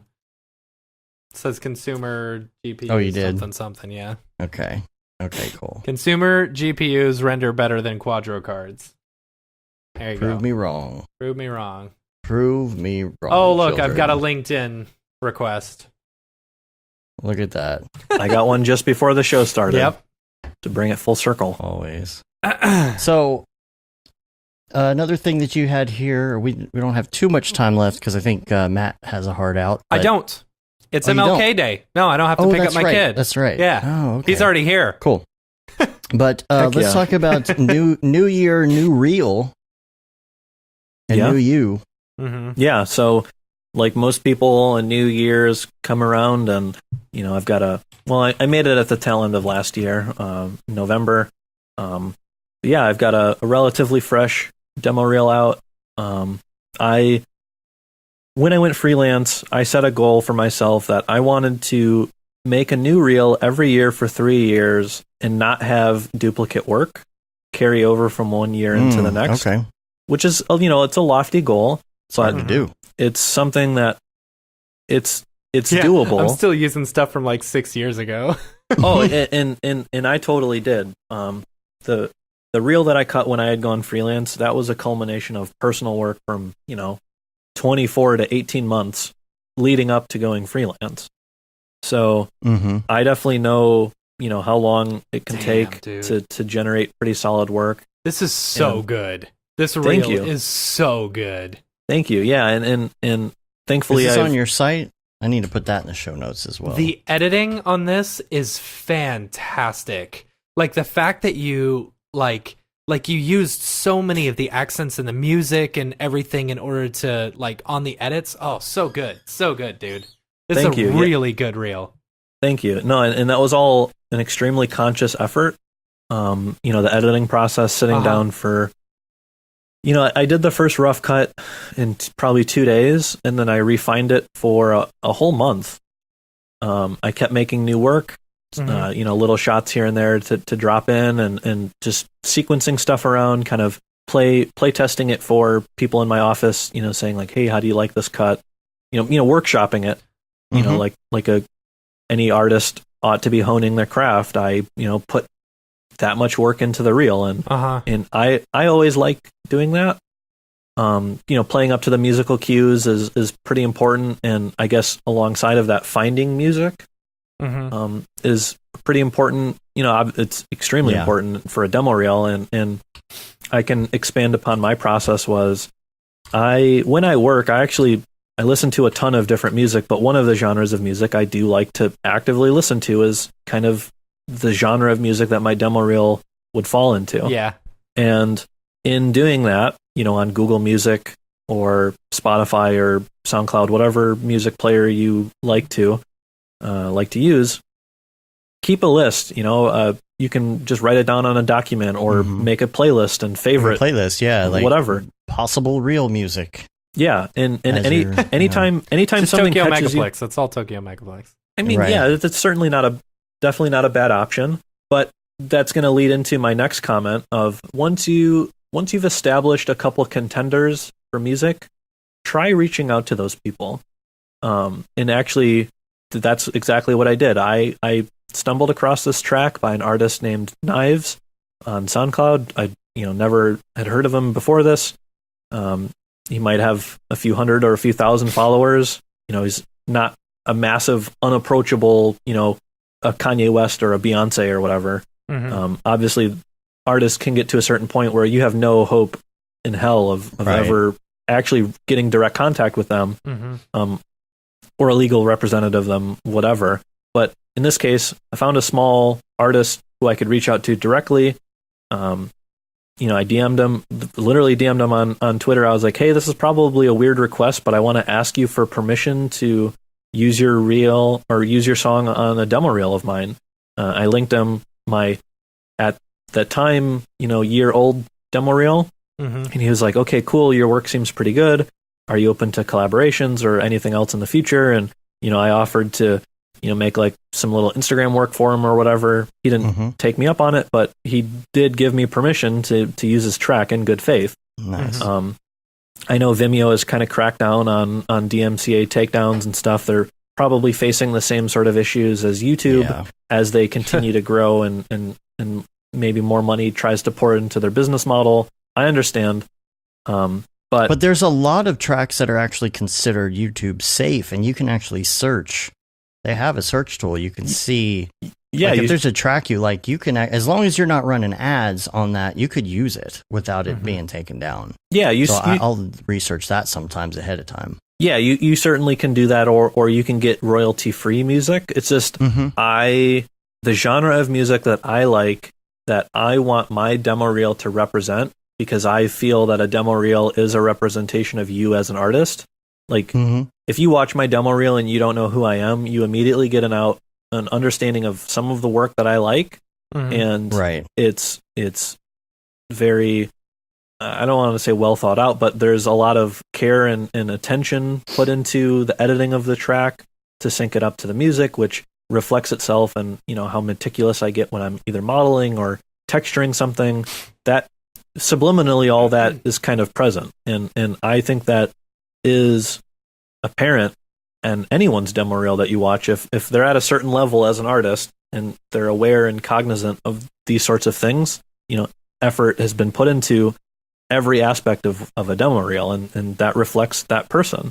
The genre of music is something that I particularly like, and that's what I want represented. And in my opinion, I don't find that when I look up either royalty-free or stock music. So that's why I went the route that I went, which was find a genre of music that I like, find an artist who is small enough that I can realistically contact them, and then get it just morally, cleared with them. Because, I've posted artwork on Instagram where, I cut like a 6-second segment out of a popular hip hop artist's song or whatever, because it's got a cool beat and it's something, maybe that was the song I was listening to when I did that daily. And I just clip it to that thing. And, obviously we're all kind of understanding of the sort of copyright gray zone that falls into. But for a demo reel, it's a little bit more forward facing. It represents your ability to get work a little bit more officially, that I just morally don't want to skirt around. So I made that decision, and it worked out really good. And I really like the track, being enthusiastic with the editing process of the track, because I like the genre of music. It all kind of plays into one another. Sure, most people end up disliking a track once they've cut a demo reel to it, because you've listened to it so many times. But that process is alleviated a little bit if it's a song you really like and you really connect with, and it resonates within you. I do Mike the Monkey's trick on anything like that. If it's something I know I'm gonna have to ruin for myself, I find something with the same BPM and I cut to that temporarily, and then I revisit it at the end. That's not a bad trick, but there are some specific hits. Like there's the jan, jan, jan, or whatever with the you could kind of go back and forth if you do it right. Like, Here's what's amazing to me about this. Like, I've seen almost all of this work, because a lot of this was stuff you just did. They were just your own personal projects, right? Like, I want to say a good majority of this is personal project stuff, right? Yeah. There's 2 segments that have client work. There's the middle section, which is in the musical lull, that has like the bright colored like phone right stuff. That was a job that me and one of my studio mates did over July and August, and the job kind of got weird. It fizzled out like right as we were delivering it at the end. You know, thankfully we got paid and we're all good, but we were never really able to post and, you know, hey, we did this thing that we're really proud of, because it kind of fizzled out and it died to some degree. So it took a while for us to be able to get that material out. And then at the end, there are some similar looking shots that have, they were title cards for like a medical conference or whatever. There are these two big letters that have like, you know, little graphs and some other stuff around them. The A and the D? Yeah. See, that's funny because I thought that was probably just a personal, like, you know how people do the alphabet, like, challenge or whatever? Like, that's what I thought that was. But that's funny. You know, for your copyright stuff, you could just do like what everybody else does. If you just type, I don't own the copyright to this, then it's apparently somehow it's magically totally okay to use. Yeah, you're clear. This is fair use. I do not own this copyright. This is for fan use only. Right. Yeah. I mean, and all the work, all the personal work that you put in here, it's all just so good. And it's so different. Like, you've got such a range of different styles and stuff. I love it. I totally love it. I'm very jealous. Thank you. And so much of that. 40 seconds. This is something that like that I've stressed with a few people. You know, like I've been training Nick and stuff like that. And I was like, all right, Nick, you've got a good idea of how to use the software. Now you need to start building a reel, you know? And it's like back when we were building reels, you know, like editing reels are so much different than, you know, MoGraph reels. Like an editing reel is like 5 minutes long and you're showing that you can do whatever. Ours is 1 minute, 40 seconds for yours. It's like, that's all you need to know. I know that you're a good enough artist that you can then pull off whatever I need you to do, you know? Yeah. And since you've got such a wide variety, it's like whatever style I need, you can pull off. I don't know. No.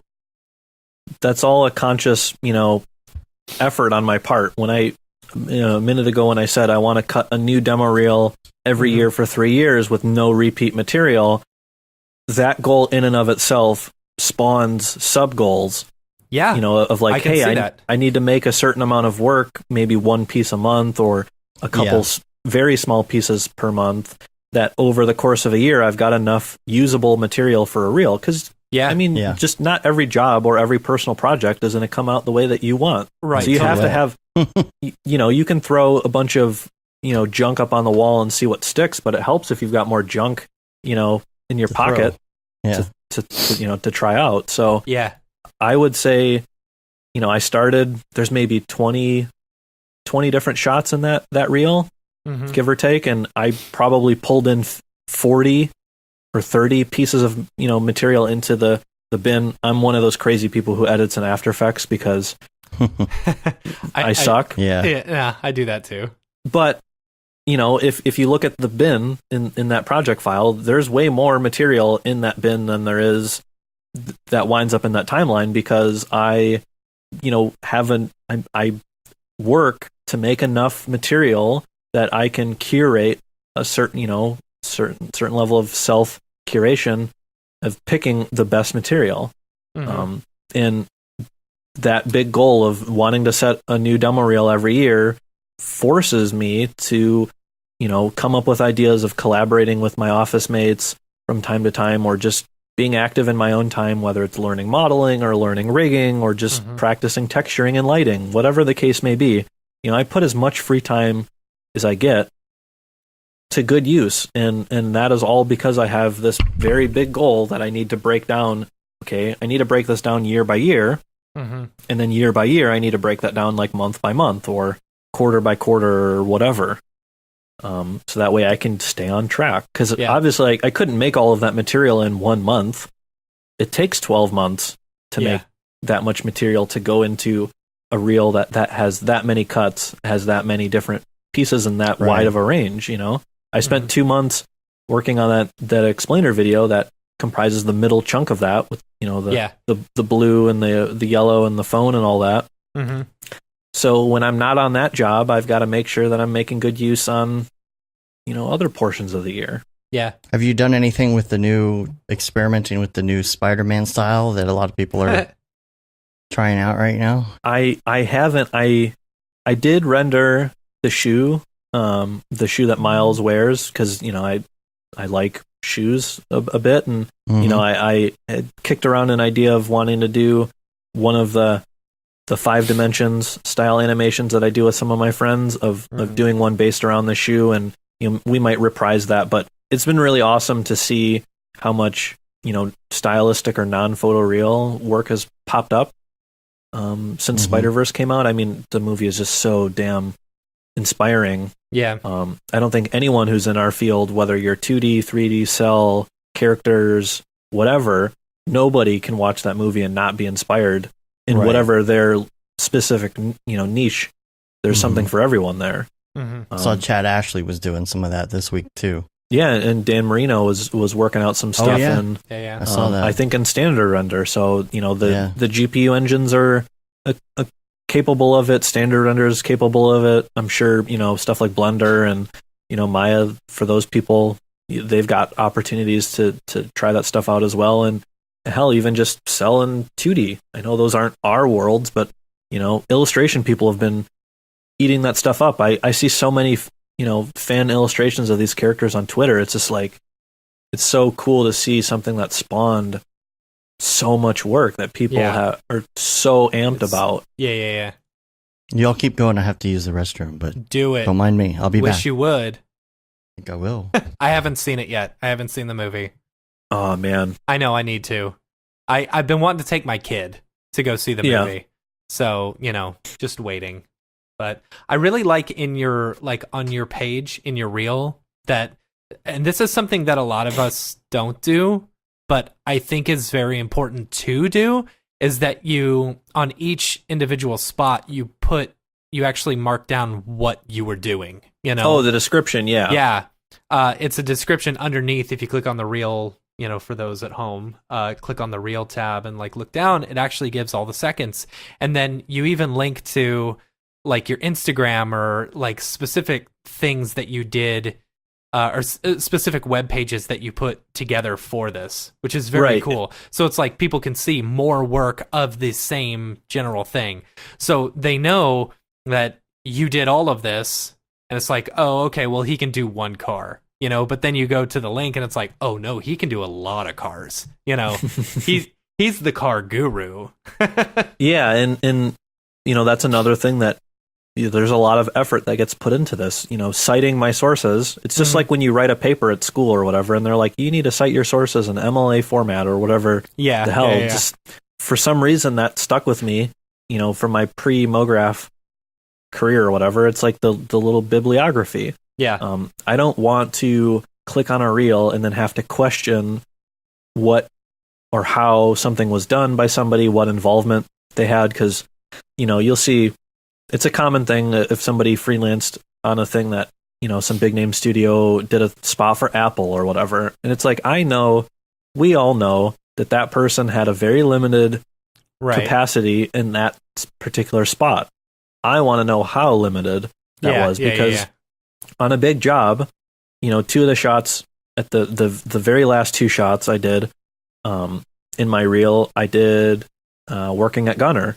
And those are 2 shots that, the first one, the city, I'm responsible for all the aspects of that shot in 3D. That shot was built in Cinema 4D. I had basically a style frame. It was a illustration, purely all just Photoshop, drawn, with a tablet or whatever that an illustrator, someone did. It was, dropped into their animatic or whatever, and then they brought me in and, I made that shot. And okay, in that case, if you watch the full spot on Gunner's Vimeo, I'm listed as one of the animators. Cool. I appreciate that. But nobody's going to know what I did on one particular shot. Obviously, as a studio, it's not their job to, disclose that sort of stuff. That would be almost impossible to disclose everything. But for me, I wouldn't want somebody to open my reel or watch my reel, see or recognize that I did a shot at X studio, and then question what I did. Right. Because not that I would take it personally if they question it. It's obviously a very valid and healthy reaction to, question what you're seeing. Mhm. As an employer or, somebody who's booking artists or whatever, a producer, that is you should be doing that. But I want to answer the question before you even have to ask it. If I can, it just makes sense. Hell, that's one less email that somebody needs to send. If I just wrote out in the description, I did everything in this one shot, and then in the shot that follows it, I did X, Y, or Z other aspect, right? Yeah. If I can do that for every shot in my demo reel, then that should answer everyone's question about what I did, what role I served. And it gives you, it just makes you more hireable, versus someone who just throws, because our question is always, back when Dave and I were working at this old place together, anytime someone come in or send us their reel, it's always, well, what'd you do? And like being able to lay that out, I think really helps sell yourself. And I know you did those 4 because those are Grayscale Gorilla tutorials. Right. And then the other ones, did you do anything in here? Well, yeah. I scanned the texture for that. Right. That somebody else put in this entire thing. Oh, okay. So you didn't actually make this. Yeah. Oh, but I scanned the texture. Yeah. Oh, okay. Or somebody who just set the ending type, the super at the end of a right. spot. It's like, okay, I'm sure that that still as a task in and of itself is a worthwhile. That's a task. Mm-hmm. And I'm sure it goes through multiple rounds of revisions and art directors and critiques and clients and all that. It still needs to be done, but in the context of like a full spot, it's not like... You only wrote the 1-800 number super at the end. Right. That was it. Sure, that's a skill that somebody needs to do, and that's a job that somebody needs to fulfill, but like in terms of motion design, I want to be known as somebody who can animate kick-ass things, I can model kick-ass things, I can texture, I can light, I can rig to some degree, I can set things up for other artists, I can be part of any part of the pipeline other than like maybe sculpting or like Sims. I don't do like Houdini or Smoke or Liquid, Real Flow, that's not my game, and none of that is in my reel, so I don't want to be misinterpreted in any way, shape, or form. I don't want anyone to have to question my involvement or, accuse me of overselling myself or, whatever. Right. Just because it's easy to avoid, I take 20 minutes when I post the reel, I write that description in the Vimeo, description box. I know where all this work lives because I've been actively making it and kind of cataloging it for the last couple months when I'm getting ready to cut a reel. So I know like, oh, the train station. Okay, well, that's on my roommate's website. I can go right to that, copy and paste, boom, done. Move on to the next one. Yeah. Mm-hmm. So let's go to some links real quick because I got some good links, and I know that Billy, you got some links in here that you've added as well.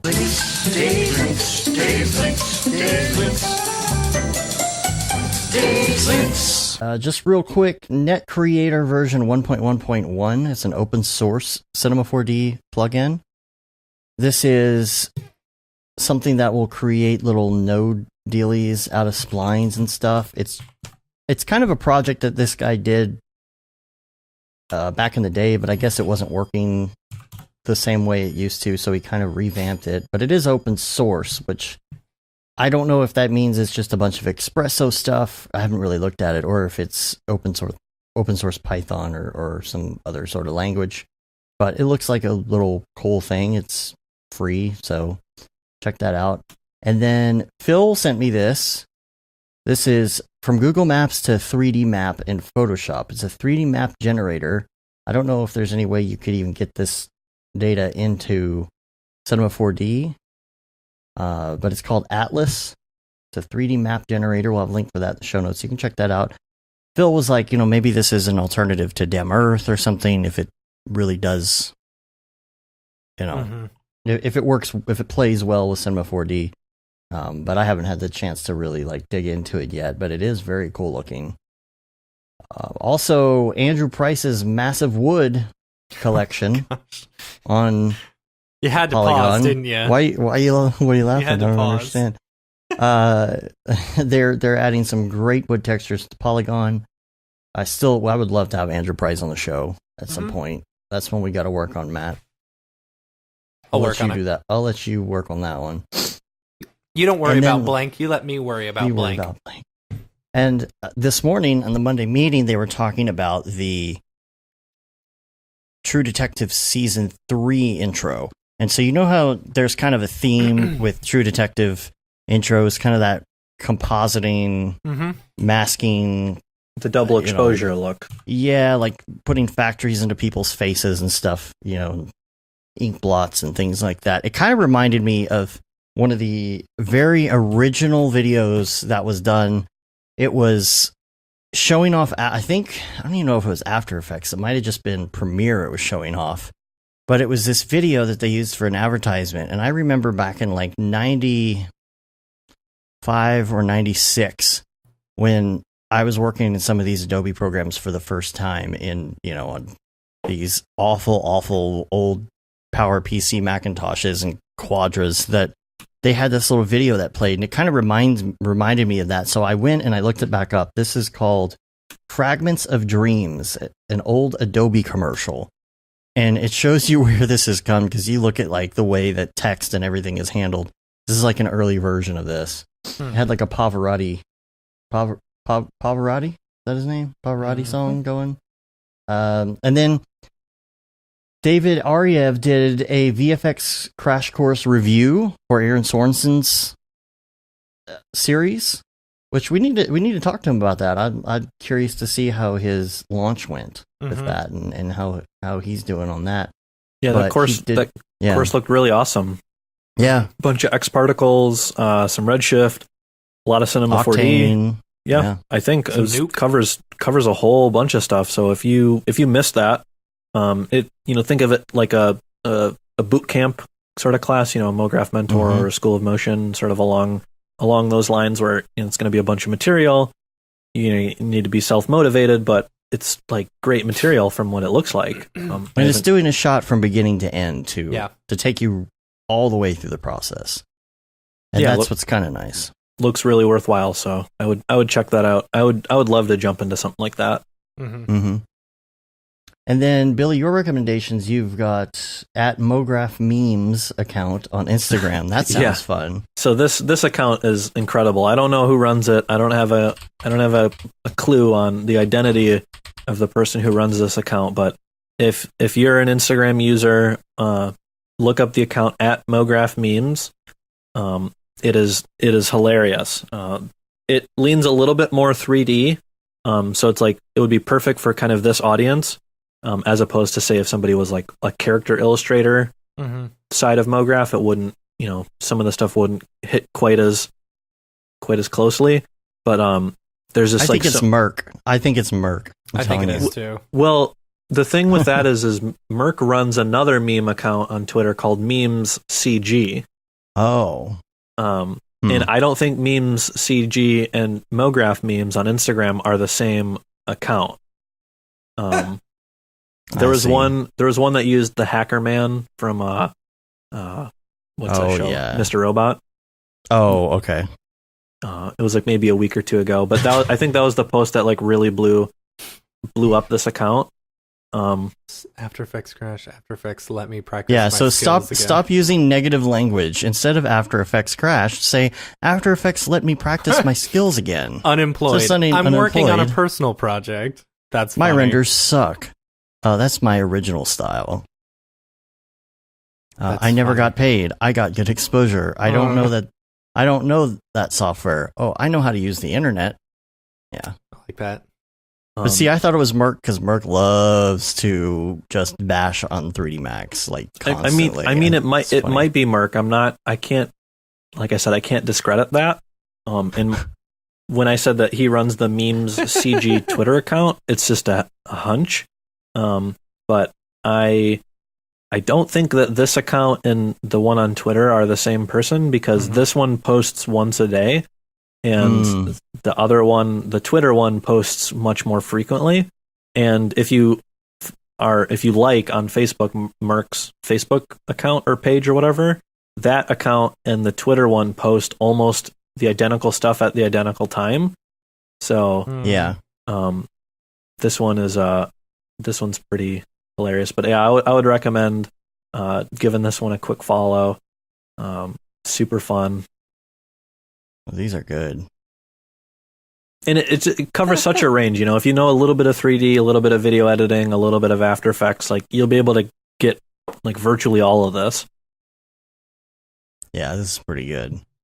What else here? Adam Savage's Tested YouTube channel. I've seen that. It's pretty good. Yeah. So I just linked you on Slack the playlist for this. So if people want to, Cool. Like specifically, so on YouTube, Adam Savage, the former Mythbuster, he has a YouTube channel where they do all sorts of stuff. There's a handful of podcasts and tech reviews and just it's a big variety of things. But he is very much into making things like, physically making models and all that. Before his time on the what was it? The Nerf gun one that he did was awesome. Yeah. So cool.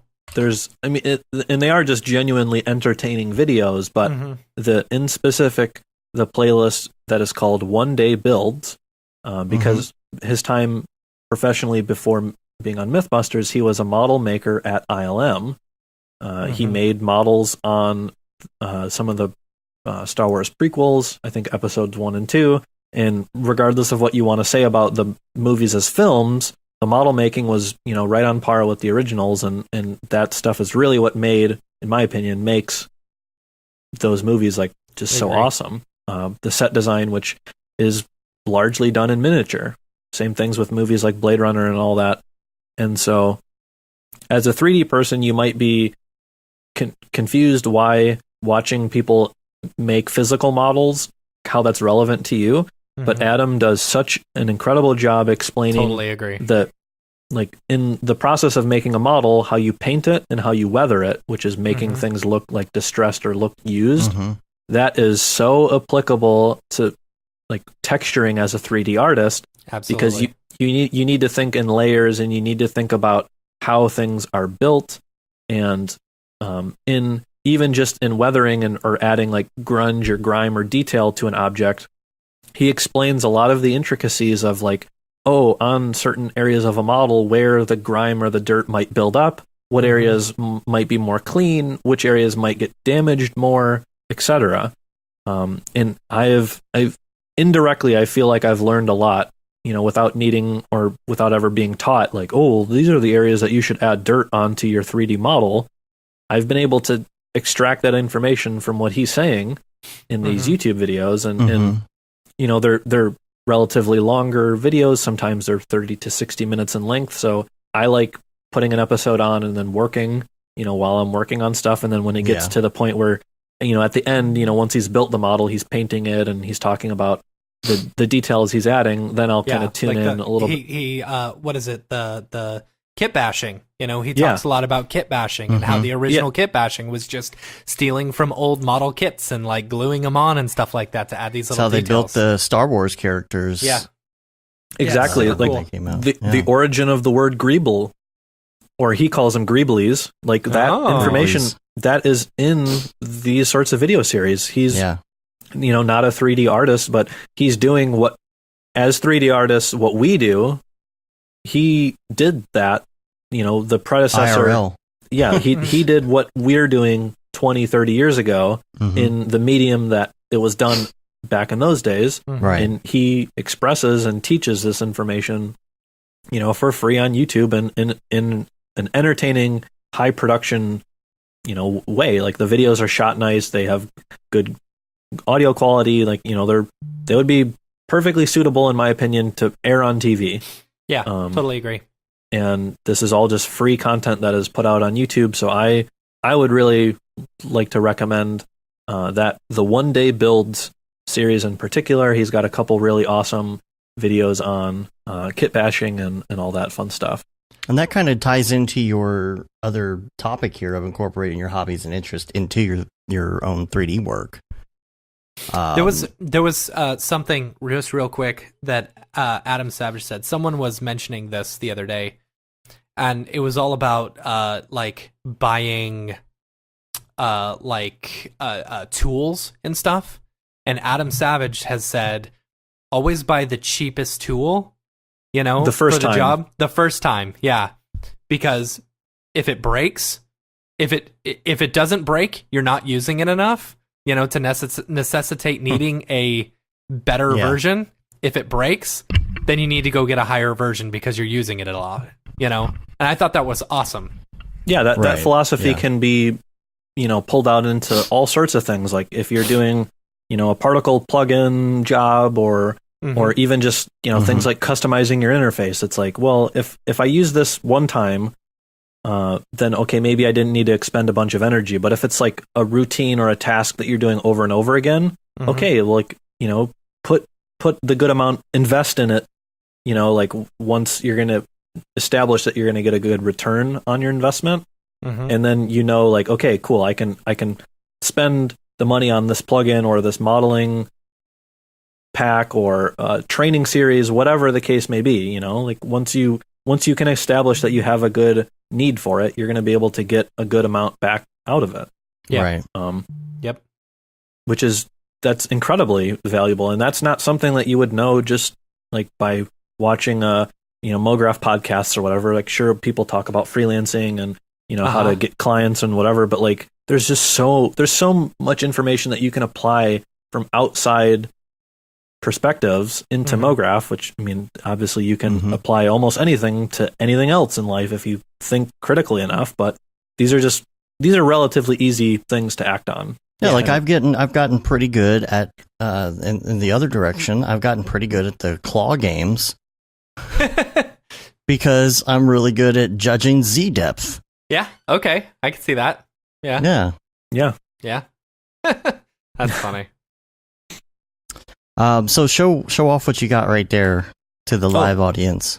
Oh yeah. So, like you said a second ago, incorporating things like hobbies and interests. One of the reasons I do like Adam's videos as much as I do is because I do personally enjoy model making and putting together model kits. In particular, I like Gundam model kits, which are the, anime robots that fight, from the 80s, 90s till today, even they still make those shows. But I have put in a number of these kits together, and if I can get this guy close to camera, I don't know if it's going to focus or not, but we can see that there's like maybe a little bit of damage on it. I've painted in some areas. I really don't think that's going to focus too well, but hopefully this is something that I've liked doing since I was young. I played with Lego and all that as a kid, and now as an adult, I can choose where and how to spend my free time and my money. And this is, one of those avenues that it's something that I liked, and I actually found a way to incorporate it into, my motion graphics work. I found a 3D model of a Gundam. I rigged it up, and, I did an animation last year, which some of the shots I Were liked on your enough reel, to, right? Yeah, Weren't they? I like, I like great. I like the shots enough to put them into my reel. And this is, ultimately the point that I'm trying to get across is finding ways to incorporate not MoGraph things that you like into your MoGraph in a way to help stimulate or, motivate yourself to make personal work. What style would you call that? Would you call that Gundam Style? Oh gosh, you're so fired. Episode title. I'm the Dad guest. jokes. I'm not supposed to groan as the guest, but Where's the bell, Matt? Come on. No. All right. But I've got All right. I've got a Get a handful of little other ones that I've put together recently. Some bigger ones. This guy's like almost as big as my head. And these are just kind of peaceful. I put these kits together over. Some of them can take. Takes patience. Yeah, it definitely takes patience, and some of these can take probably 20 to 40 hours worth of effort, if not more, to get like all the tiny little decals and all the little details and painting them and stuff. There's even ideas. I'm sure like with any hobby you can find ways to relate it back to motion graphics, but there's a technique called panel lining, which is taking a thin line marker and you kind of trace out or outline where all the seams on the model are. Oh, yeah. And it looks like an ambient occlusion pass. Yeah. If you think of a model with and without ambient occlusion, it adds in little dark patches to all the little crevices, and it kind of adds depth and a little bit more realism to the model. It's like, oh, okay, well, I know what ambient occlusion is from 3D. I can see the value of adding that to my model, and I can understand and value the amount of time that it's going to take, in this little hobby project of mine. Do you do that on the edges and then kind of like rub them away a little bit so they kind of fade? And yeah, I mean it's going to be tough to get the webcam to focus, but like there's quite a bit of detail like on the shield for this one. You can see it like kind of like right on the front. Oh yeah, stuff. That's cool. Oh, and there's a name for that too. There not an ambient occlusion pass, but there's another one for the fine lines.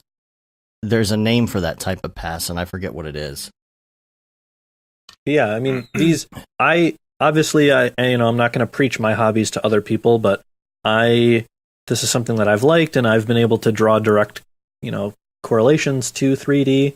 It kind of helps you think about how something might be built, which is useful if you're modeling something. Approaching a 3D modeling job as like how something might be built is an applicable, that's a reasonably useful skill. Replicating a 3D model for a client or a job or whatever, if you can help break that down into smaller pieces, it makes the task easier to accomplish, et cetera, et cetera.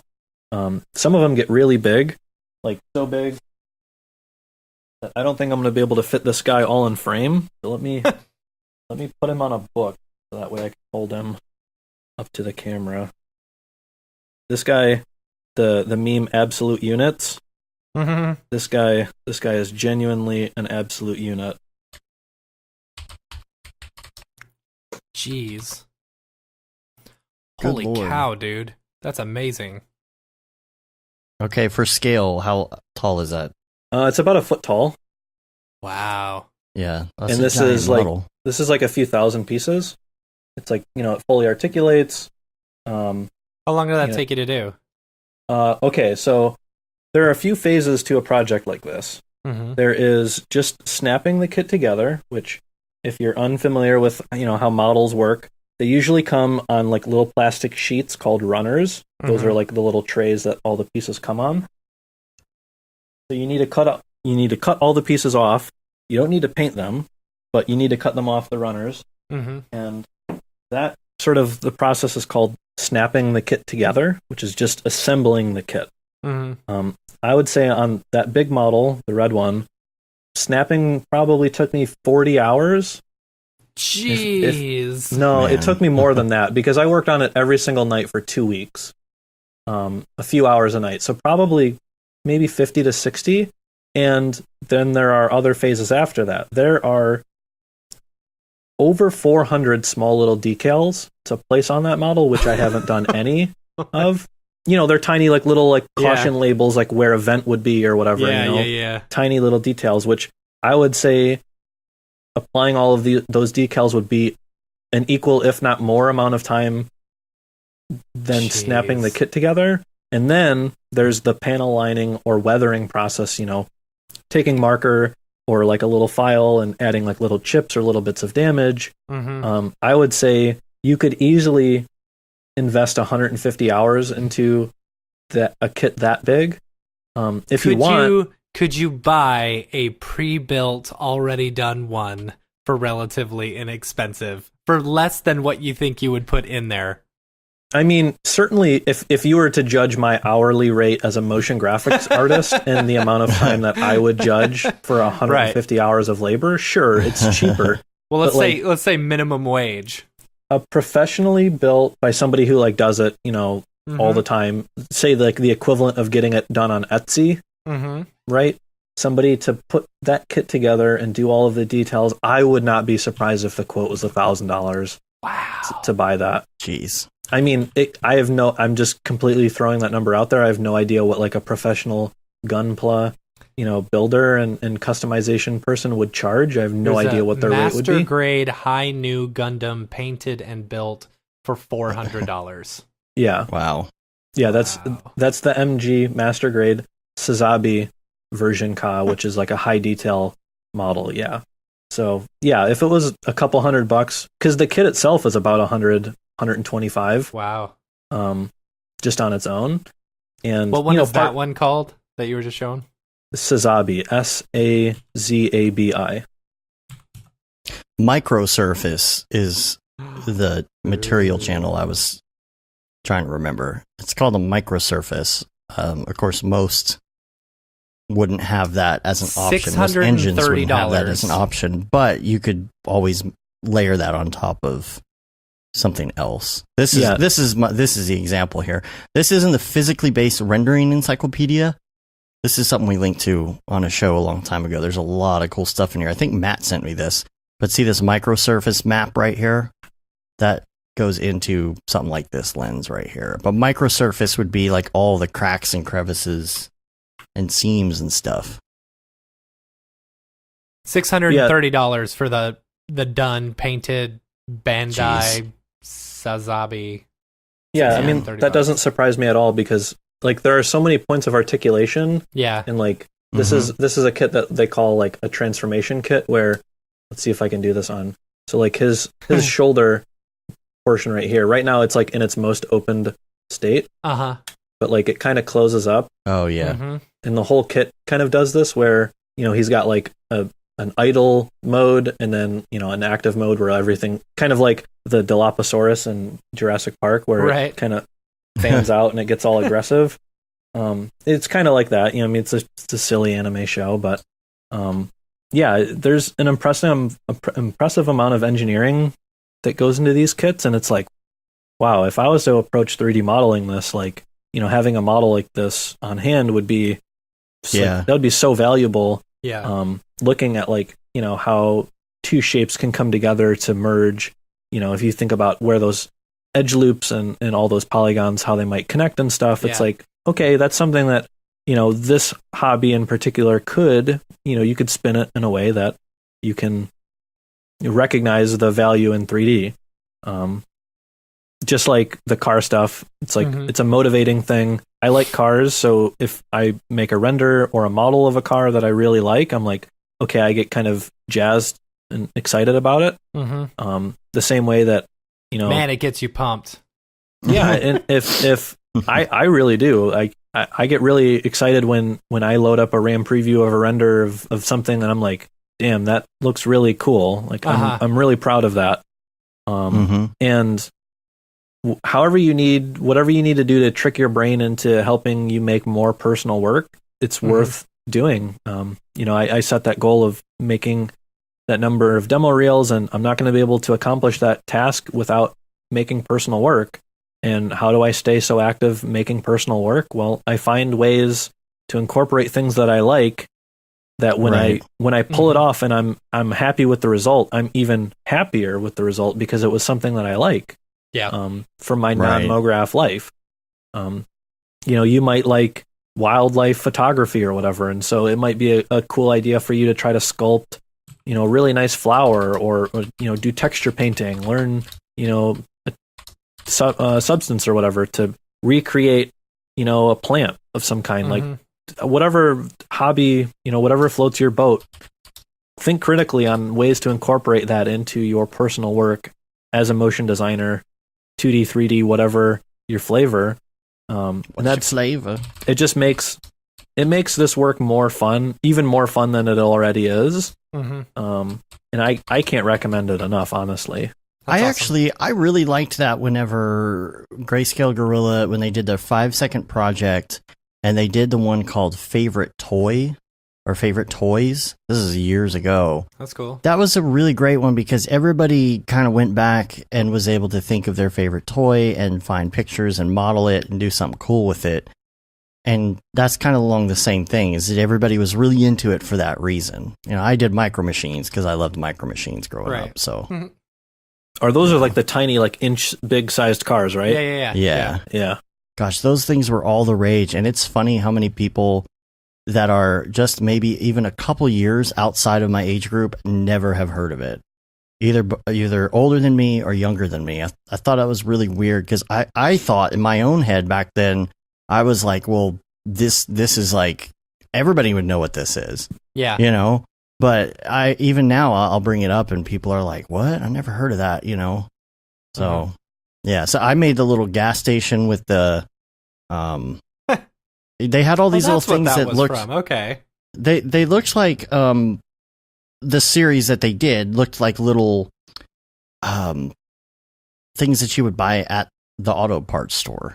So you had the gas can, the oil can, a battery, things like that. And so I modeled this because it was something from my childhood that I liked, and it's kind of along the same lines. It's like when you're into it, then it's so much more fun to do. That's why I guess personal projects are much more fun than clients' projects. Yeah.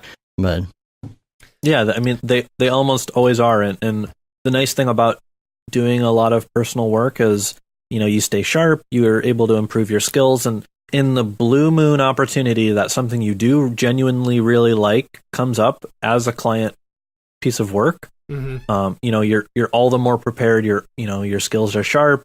You can say, hey, I've, in my case, I like to model like wheels for cars because it's a little bit more approachable of a task. It's, modeling one wheel versus a whole car is much more digestible in a single sitting.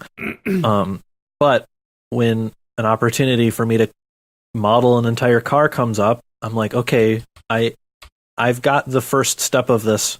I've got footing on climbing this mountain.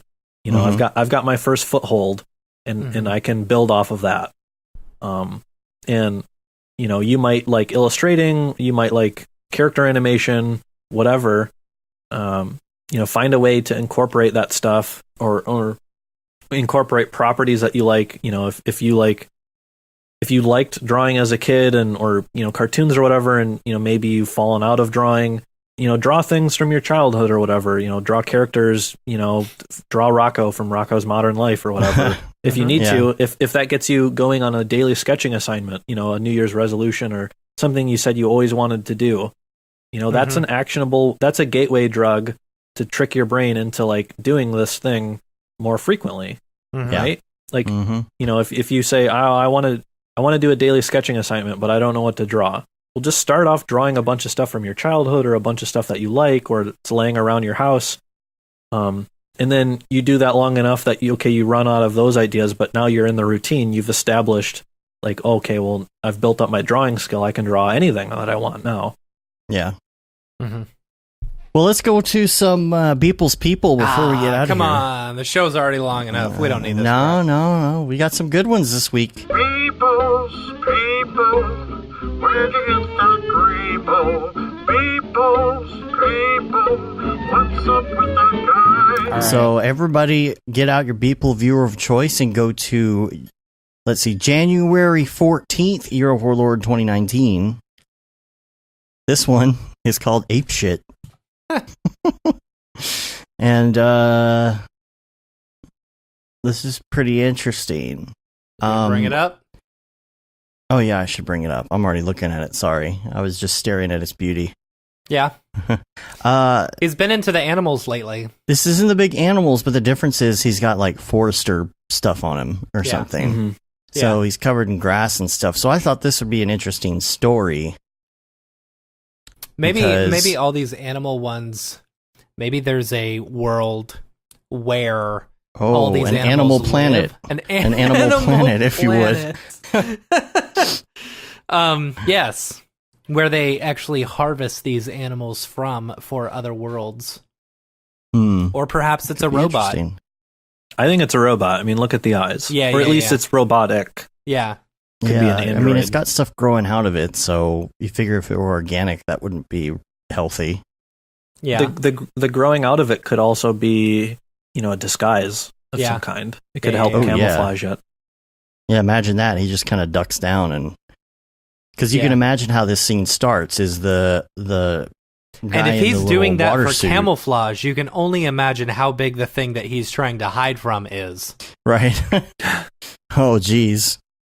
But he's there, and this guy in his little diving suit kind of comes up out of the water and stands up on the shore, and then all of a sudden this huge gorilla stands up, and he's like, oh, boy.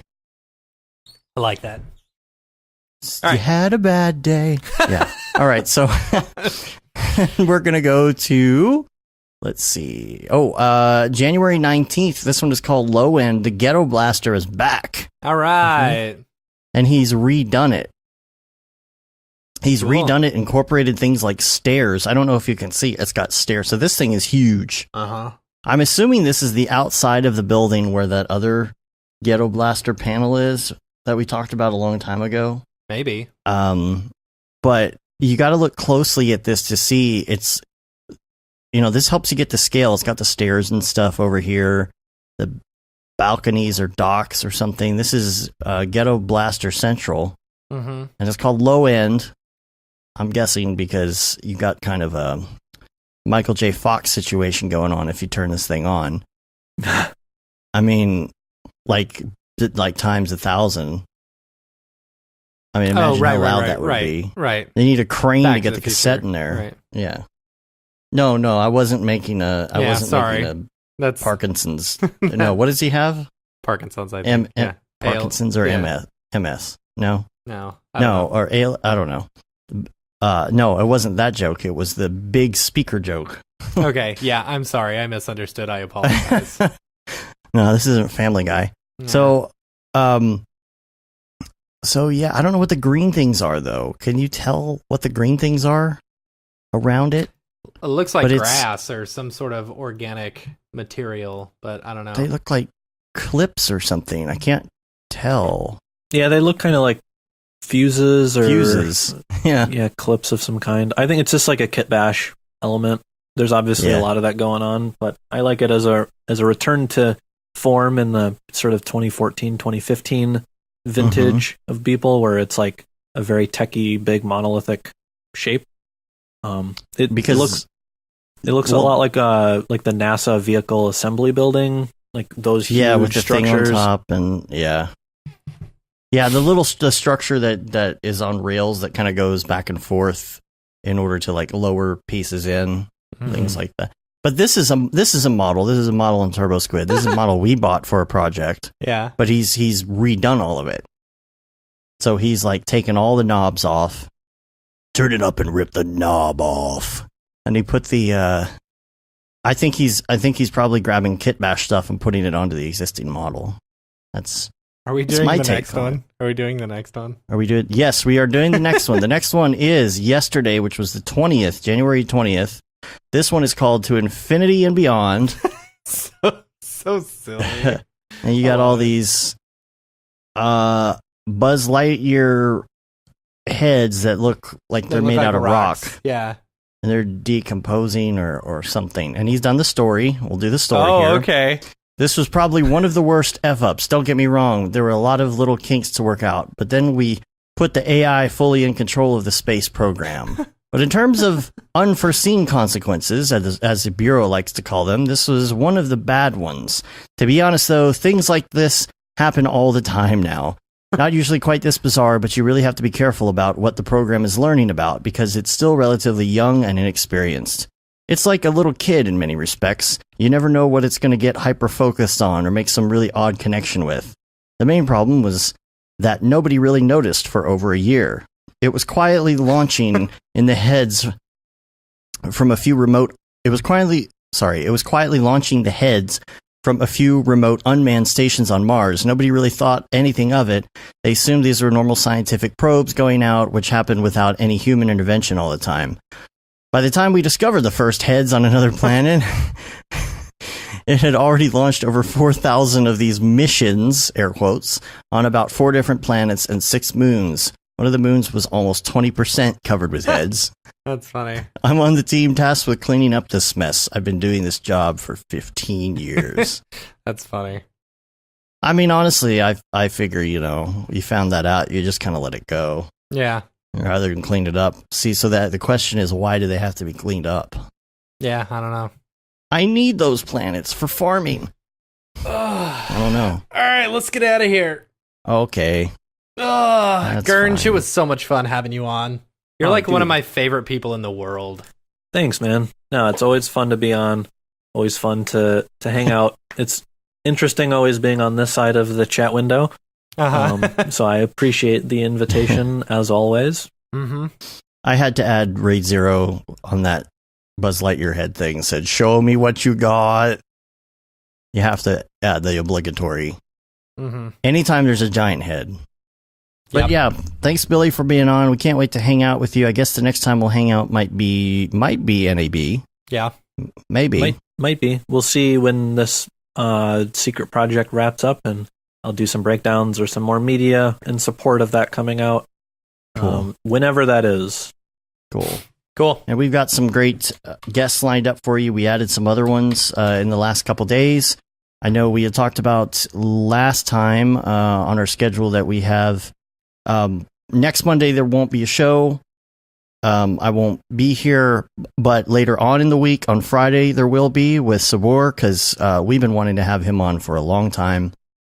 And then the following Monday we're going to have Phil on. We'll probably talk about that. We'll probably wait for that day to do kind of an MDC wrap up, followed by Caitlin Kaju, Barton Damer the next week, then Josh Johnson and Bhatki Patel, and then we just added Noseman March 11th, and then Smearballs on April 1st on April Fool's Day.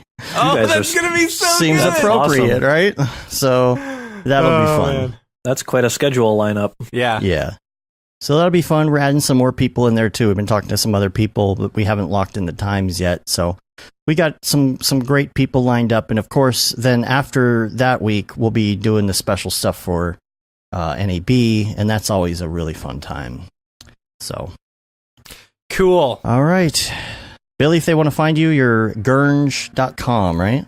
Yep. You can find me there. Also on Instagram @Gurnge, on Twitter @_Gurnge, because Twitter's account reclamation process is non-existent. Weird. Oh, I Yeah. know. I've been trying to get a and- MoGraph for a while. Exactly. Yeah. So They I didn't know even we would let it own go. I even own the domain name of the people who owned it previously, and the email addresses of the people who owned it previously. Can't get in. yeah, I Nope, looked. they won't give them away. There was a funny Twitter thread, just real quick, of how you can reclaim a specific on Twitter, and people basically said you and the current holder have to just have a death match. That's Yeah, official that's policy. what it comes down to. And it's like There's no other way. it might as well be. Yeah, I think something happened with Twitch and Grayscale Gorilla or something at one point too, right? Like they weren't using it, or they wanted a different name, or I don't I know. don't remember what it is. They have it now, but now Twitch is like kind of, I don't think anybody in our industry is really using Twitch that much for any of their stuff, are they? It's just all gaming. Deadmau5 is Yeah. Yeah, all Deadmau5 is, but he's doing gaming. true. Yeah. So I got banned on Twitch actually 4 years ago. This was before they made it possible to do artwork on Twitch, because it strictly said you can only play games. Really? Oh. They were using that as their TOS to filter out certain undesirable things. So they just Gotcha. banned anyone who wasn't playing games. And I was like, Gotcha. I want to do Cinema 4D, and they banned me. And like now it's like a relatively common thing that you can look up, people Right. modeling things in Blender or Cinema 4D. Photoshop and There's a whole yeah. section for creative. And right. My attempt to use it predated that, and they just were like, nope, you're gone. Bye. Jeez. Well, you can hear them blowing leaves outside the window, so I think we should get out of here before it Yeah. gets any louder. That's the cue. It's gonna get bad in a second, I guarantee. Yeah, I So- got clients calling me too, so. All right. Well, we're gonna get out of here, and make sure you rate us on iTunes, leave a review, subscribe on your podcaster of choice. Sign up for our newsletters. You can say you've been there, done that. Got the t-shirt with the No Brograph, No Mograph tee, the Gate and D Simone limited edition shirt, which is still out there. The Paul Bad, Feel the Bad 2020 shirt. All the profits from that go to Doctors Without Borders. And the Render Things shirt and hoodie. Make sure you get those in for NAB this year so you can support that with the rest of us. And we're on Facebook, Twitter, Instagram, Twitch, YouTube, Brograph.com, all the other stuff and things. And that wraps it up. Till next Cool. week, I'm Dave. I'm Matt. And I'm Billy. Have a good one. Later, bros. Bye.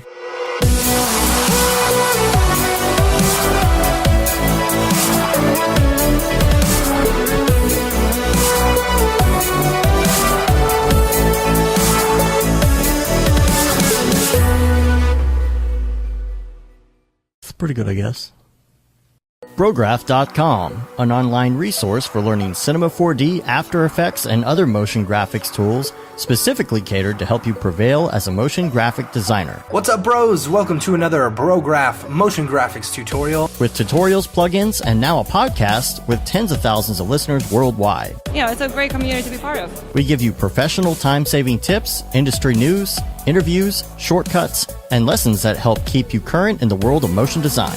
Throw in HDR Studio, take the render settings, pick the HDR, put in reflection, and gorgeous. I love projects that scare me. When our art director comes to us and asks for something that I had never done before, man, it gets me pumped. Our weekly long-form podcast will give you the latest news, help you in your file management, hardware configuration, and client relations. Learn about the latest render engines, modeling techniques, and workflow integration while staying entertained. Real nice banana. Ah, that's so funny. All right. I'm going to live forever.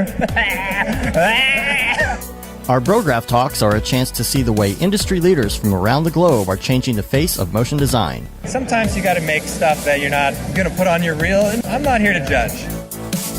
The podcasts and talks include people like Beeple, Barton Damer, Nick Campbell, Andrew Kramer, David Ariev, Chad Ashley, Paul Babb, EJ Hassenfrost, Mitch Myers, Chris Schmidt, Jules Urbach, Cornelius Dammert, David Brodeur, Andy Needham, Caitlin Kaju, Zubair Parker, Noseman, Ryan Bean, Casey Hupke, Nick Lyons, Sage, Joey Korenman, Jeremy Cox, Rick Barrett, John Dickinson, Matthias Omotola, Patrick Goski, Brandon Clements, Steve Teeple, Tom Glimpse, Patrick Lundstrom, Julia Simone, Devin Coe, Al Heck, and even Deadmau5. You get that render done. Yeah, you better frame what? Our Brograph breakdowns go behind the projects and give you an insight on what it's like to manage and maintain your own personal business or work for a large company. Join us for live sessions, check out our useful plugins, watch time-lapse projects, interact with us, and send us email questions and topic ideas. Or just hit the Rando Render button and do an imaginative daily that'll keep you on your toes. Take all your dreams and let's do it! Subscribe today and get automatic updates on the latest tutorials, tricks, tips, and inspiration brought to you by industry professionals Dave Koss and Matt Milstead. We don't care how you get here, folks. Just get here. Subscribe now to Brograph Tutorials.